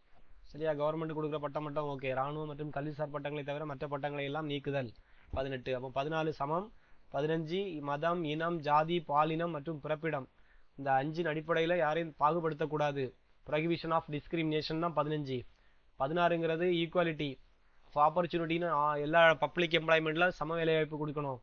அப்புறம் 17ல வந்து தீண்டாமை ஒழித்தல்ங்கிறது அபாலிஷன் ஆஃப் அன்டச்சபிலிட்டி, தீண்டாமை ஒழிக்கணும். 18ங்கிறது ராணுவம் மற்றும் கல்விசார் பட்டங்கள். 18 பட்டம் அப்படி படிச்சுக்கோங்க. சுதந்திர உரிமை இப்படி ஒவ்வொன்றா படிக்கணும். 19 ஏற்கனவே பார்த்துட்டோம். 20 குற்றம் சாட்டப்பட்ட நபர்களுக்கான உரிமை மற்றும் தண்டனைகளிலிருந்து பாதுகாப்பு பெறும் உரிமை. இவங்க கோர்ட்ல ஜாமீன் போடுறது, அப்புறம் இவங்க சைடு நியாயத்தை வழக்காடு பண்றது, இதுக்கெல்லாம் பிரிவு காரணம் 20. அப்புறம் பிரிவு 21. 21 என்ன சொல்லுதுன்னா, உங்களுடைய protection of life and personal liberty, உங்க பொதுவான வாழ்க்கையில வந்து தனிப்பட்ட வாழ்க்கைக்கு சுதந்திரம், பாதுகாப்பு. சரியா? உங்க பர்சனல் லைஃப்ல வந்து யாரும் தலையிட முடியாது. அப்புறம் பிரிவு 21A இப்ப இடையில சேர்த்த பிரிவு, தொடக்க கல்வி பெறும் உரிமை. தொடக்க கல்வி பெறும் உரிமை ரொம்ப முக்கியமானது. 2002ல 86வது திருத்த சட்டத்தின் மூலம் சேர்க்கப்பட்டது தொடக்க கல்வி பெறும் உரிமை 21A. 22ங்கிறது தடுப்பு காவல். ஹோம் அரெஸ்ட் பண்ணுவாங்களா, அதுதான் protection against arrest and detention in certain cases, தடுப்பு காவலில் வைப்பதற்கான பாதுகாப்பு. சுரண்டலுக்கு எதிரான உரிமை 3வது. ரெண்டும் கட்டாயம் படிச்சிருங்க. 23, 24. 23 கொத்தடிமை ஞாபகம் வச்சிருங்க. கட்டாய வேலை, கொத்தடிமை. உங்களை யாராவது கட்டாய வேலை வாங்கினாலோ கொத்தடிமை முறைமையா வச்சிருந்தாலோ எடுத்து இந்த கேஸ் போடுறதுக்கு 23 உதவி பண்ணும். 24ங்கிறது தொழிற்சாலை ஆலைகள்ல குழந்தை தொழிலாளர்களை இடம்பெறாம இருக்கிறதுக்காக 24 போட்டாங்க. சரி, ஆபத்தான தொழிற்சாலைகள் இடங்கள்ல குழந்தைகளை வேலைக்கு பணியமர்த்தல் கூடாதுங்கிறது பிரிவு 24 சொல்லுது. நல்லா ஞாபகம் வச்சிருங்க. அப்புறம் அடிக்கடி கேட்கக்கூடியது இதுதான், சமய சார்பு உரிமை, சமயம் சம்பந்தமா உள்ளது. 25 நீங்க எந்த மதத்தையும் கும்பிடலாம், பரப்பலாம். 26ங்கிறது அந்த சமயத்தை நீங்க நிர்வகிக்கும் அது உரிமை உங்கள்கிட்ட உண்டு. நீங்களே அதுக்கு என்ன செய்யலாம், ஒரு கமிட்டியோ ஒரு ட்ரஸ்டோ ஃபார்ம் பண்ணி அதை நிர்வகிச்சுக்கலாம் அந்த மதத்துக்கு. 27ங்கிறது வரி கட்டம் தான். எந்த ஒரு மதத்தையும் பரப்புவதற்காக வரி செலுத்துவதிலிருந்து சுதந்திரம் தராங்க. 28ங்கிறது ஸ்கூல், காலேஜஸ் போன்ற கல்வி நிலையங்கள்ல கட்டாயப்படுத்தக்கூடாது, மத போதனைகள்ல ஈடுபடணும். அவங்க மத போதனைகள்ல ஈடுபடக்கூடாது அந்த இடங்கள்ல. அப்புறம் கல்வி கலாச்சார உரிமை. கல்வி கலாச்சாரம்னா என்னது? 29, 30 சிறுபான்மையினருக்கு உள்ளது வந்துடும். சிறுபான்மையினரினுடைய எழுத்து, மொழி, கலாச்சார பாதுகாப்பு 29 சொல்லுது. அவங்கள டெவலப் பண்றதுக்காக கல்வி நிலையங்களை நிறுவுவாங்க. சிறுபான்மையினுடைய கல்வி நிறுவனங்களை நிறுவி நிர்வகிக்கும் உரிமை 30 சொல்லுது. அப்புறம் 32 சொன்னோம்ல, 32 உங்களுடைய இதயம் ஆன்மா, கான்ஸ்டிடியூஷனுடைய இதயம் ஆன்மான்னு 32 பார்த்தோம். அதாவது தனிப்பட்டவருடைய அந்த அடிப்படை உரிமைகள் ஏதாவது பாதிக்கப்பட்டா அந்த 32 யூஸ் பண்ணி நீங்க சுப்ரீம் கோர்ட்ல போய் என்ன செய்யலாம், அப்பீல் பண்ணி உங்களுக்கு நியாயத்தை வாங்கிக்கலாம். சரியா? அதான் 32. ஹைகோர்ட்டுக்கு 226, சுப்ரீம் கோர்ட்டுக்கு 32. சரியா? ஹைகோர்ட்டுக்கு இது, சுப்ரீம் கோர்ட்டுக்கு அது. இது போன வாரம் பார்த்தோம். DPSP, directive principles of state policy, part 4, 36ல இருந்து 51. அங்க 35 வரை பார்த்தோம், இங்க 36ல இருந்து 51 வரும். சட்டப்பிரிவு 36ல இருந்து 51 வரைக்கும் அரசுக்கு நெறிமுறுத்தும் கோட்பாடுகள். சரியா, ரைட்டு. இது வந்து நீதிமன்றத்தால், நல்லா ஞாபகம் வச்சுக்கணும், நீதிமன்றத்தால் இந்த இதை கட்டாயமாக செயல்படுத்த ஆர்டர் போட முடியாது. இது வந்து அரசுக்கு சும்மா ஒரு வலியுறுத்தக்கூடிய ஒரு எத்திக்ஸ் தான். சரியா, நீங்க இப்படிதான் சட்டம் இயற்றணும், யாரையும் பாதிக்க கூடாது, அதுல இந்தந்த ரூல்ஸ் ரெகுலேஷன், சமதர்மம் இருக்கணும், காந்திய பொருள் தாராள அறிவு சார்ந்தவையா இருக்கணும், அப்படிங்கிற பாயிண்ட்ஸ் தான் அதுல இருக்கும். சரியா, இதை வந்து அம்பேத்கர் ஒரு விதமா சொல்லியிருப்பாரு, ரொம்ப முக்கியமானதாகும். புதுமையான சிறப்பம்சம், அதாவது novel features of the Indian constitution அப்படின்னு சொன்னது யாருன்னு கேட்பாங்க. Novel features of the Indian constitution, யாத டைரக்டிவ் பிரின்சிபல்ஸ் ஆஃப் ஸ்டேட் பாலிசியை. சரியா, இத நாவல் ஃபீச்சர்ஸ்னு சொன்னது அம்பேத்கர். அப்புறம் இதுல இருந்து ஒன்னோடு வரும். அடிப்படை உரிமைகள் எந்த நாட்டிலிருந்து பெறப்பட்டது? அமெரிக்க நாடுகளிலிருந்து பெறப்பட்டது. அரசு, இந்த டிபிஎஸ்பின்னு ஒன்று பார்த்தோம்ல, அரசுக்கு நெறிமுறுத்தும் கோட்பாடுகள், அது அயர்லாந்து, ஐரிஷ் அப்படின்னு வரும், அயர்லாந்து நாட்டிலிருந்து பெறப்பட்டது. இந்த உரிமையை சுருக்கவோ நீக்கவோ கவர்மெண்ட் அந்த யாராலையும் முடியாது. அடிப்படை உரிமைகளை நீக்கவோ சுருக்கவோ முடியாது. அரசுக்கு வெறும் அறிவுறுத்தல்கள் தான் இது. நான் சொன்னோம்ல, டிபிஎஸ்பி சும்மா ஒரு எத்திக்ஸ் தான். அரசுக்கு ஒரு அறிவுறுத்தல் மட்டும் தான் இந்த டிபிஎஸ்பி கொடுக்கும். இதை நீதிமன்றத்தால் கட்டுப்படுத்த முடியும். இது அடிப்படை உரிமைகள் பாதிக்கப்பட்டால் நீதிமன்றத்தால் கட்டுப்படுத்த முடியும். ஆனா இந்த டிபிஎஸ்பியை எந்த நீதிமன்றத்திலையும் கொண்டு நீ கேஸ் போட முடியாது. அவைய சட்டத்தை ஃபாலோ பண்ணி ஒழுங்கா எடுக்கல, அவங்க மேல வழக்கு போடுங்கன்னா அந்த கதை நடக்காது. இது ரொம்ப முக்கியமான ஒரு பாயிண்டாக நான் இதான் சொன்னேன். 2002 86வது திருத்தத்துல இந்த அடிப்படை உரிமையில 21A கொண்டு சேர்ப்பாங்க. பிரிவு 45 ஆல்ரெடி இருந்ததை திருத்தி 21A கொண்டு வைப்பாங்க. அதாவது தொடக்க கல்வி அடிப்படை உரிமையாக சேர்க்கப்பட்டுள்ளது. தொடக்க கல்வி, ஆரம்பம், primary childhood care and education. சரியா, முன்பருவ மழலையர் கல்வி 6 வயது வரை உள்ள குழந்தைகளுக்கு வழங்க அறிவுறுத்துகிறது. சரியா, early childhood care and education, ECCE. அப்புறம் அடிப்படை கடமைகளும் போன வாரம் பார்த்துட்டோம். பகுதி 4A இப்ப இடையில கொண்டு சேர்த்தது 76வது திருத்த சட்டம், 76 இல்ல, 1976 42வது திருத்த சட்டத்தின்படி சேர்க்கப்பட்டது. இந்த இது முதல்ல 10 கடமைகள் இருந்துச்சு, இப்போ 11 கடமைகளாக இருக்குது. சரியா, ரைட். இதுல 51A மட்டும் தான் ஒரு பிரிவு சேர்த்திருப்பாங்க. ஆனா 51A சப்டிவிஷன் உண்டு. ஏல ஏ, ஏல பி, ஏல சி, ஏல டி, அப்படி வந்துட்டே இருக்கும். சரியா, ரைட். இதுக்கு காரணம் யாரு? சர்தார் ஸ்வரன் சிங் கமிட்டி தான் காரணம். அடிப்படை கடமைகள் இதையும் கோர்ட்டால் என்ன செய்ய முடியாது, தண்டனை கொடுக்க முடியாது. உங்களுக்கு அடிப்படை கடமைகளை இவர் மீறிட்டாரு சரியா அப்படின்னு உங்களுக்கு தண்டனை கொடுக்க முடியாது. ஒரு பொறுப்பு, ஒரு குடிமகன்னா சில கண்டிப்பா இவனுக்கு இந்த பொறுப்புகள்லாம் இருக்கு. பொதுச்சத்துக்கு கேடு விளைவிக்க கூடாது, சுதந்திரம் இதெல்லாம் மரியாதை கொடுக்கணும், சுதந்திர தினத்துக்கு பாடுபட்டவர்கள் எல்லாம் மரியாதை கொடுக்கணும், காடுகள் எல்லாம் பாதுகாக்கணும், இந்த மாதிரி விஷயங்கள் தான் இருக்கும். ரைட், இதுதான் அடிப்படை கடமைகள். குழந்தைக்கு கட்டாயம் கல்வி கொடுக்கணும் பேரண்ட்ஸ்னா. நீ கொடுக்காட்டா உனக்கு வந்து ஜெயிலில் பிடிச்செல்லாம் உனக்கு போட முடியாது. சரி, அதில் ஒரு ABCDன்னு சொல்லி ஆர்டரில் கொடுத்துருப்பாங்க சட்ட வகைகள், அதெல்லாம் படிச்சுக்கணும். சரியா, 10 11 இருக்கும். கடைசி என்ன இருக்குல்ல, கே 86வது கான்ஸ்டியூஷன்ல பார்த்தோம்ல, ஆக்ட் 22 2002 51AK ஒன்று சேர்த்திருப்பாங்க. அது 6 முதல் 14 வயது இருக்குள்ள குழந்தைகளுக்கு பேரண்ட்ஸ் கட்டாயமாக என்ன செய்யணும், கல்வி கொடுக்கணும்னு கொடுத்துருப்பாங்க. கடைசியா சேர்த்தது. சரியா, இந்த டாபிக் தான் இன்னைக்கு பார்க்கணும். இன்னும் பார்த்தா வேலைக்கு ஆகாது, எல்லாம் போர் அடிச்சிடும். சரி, அப்போ இது வரைக்கும் பார்த்ததே இருக்கட்டும். ஓகேவா, இது வரைக்கும் நீங்கள் கிளியராக படித்தாலே கண்டிப்பாக ஒரு 1 or 2 கொஸ்டின் கிடச்சிடும். பாலிட்டியில் பார்த்துடுங்க, தெளிவாக படிங்க எக்ஸாமுக்கு. சரியா, மணி 7:30 ஆச்சு, கரெக்டாக டைமிங் முடிச்சிட்டேன். ஏதாவது டவுட் இருந்தால் கேட்டுடுங்க. ஓகேவா, சரியா, தேங்க்யூ ஸ்டூடெண்ட். இந்த வீடியோ வந்து நான் யூடியூப்ல போட்டு குரூப்ல ஷேர் பண்ணுறேன். லேட்டாக வந்தவங்க பிக்கப் பண்ணிக்கிடுங்க. சரியா, அப்புறம் உங்க கமெண்ட்ஸை வந்து நீங்க வாட்ஸ்அப்ல போடுங்க. கிளாஸ் எப்படி இருந்துச்சு, எப்படி இருந்தா நல்லா இருக்குங்கிறத நீங்க புதுசா வந்தவங்க எதுவும் சொல்லணும்னா சொல்லிக்கணும். ஓகேவா, சரி, மைக்கை மியூட் பண்ணிடுங்க. Okay, thank you student. Thank you sir. Okay.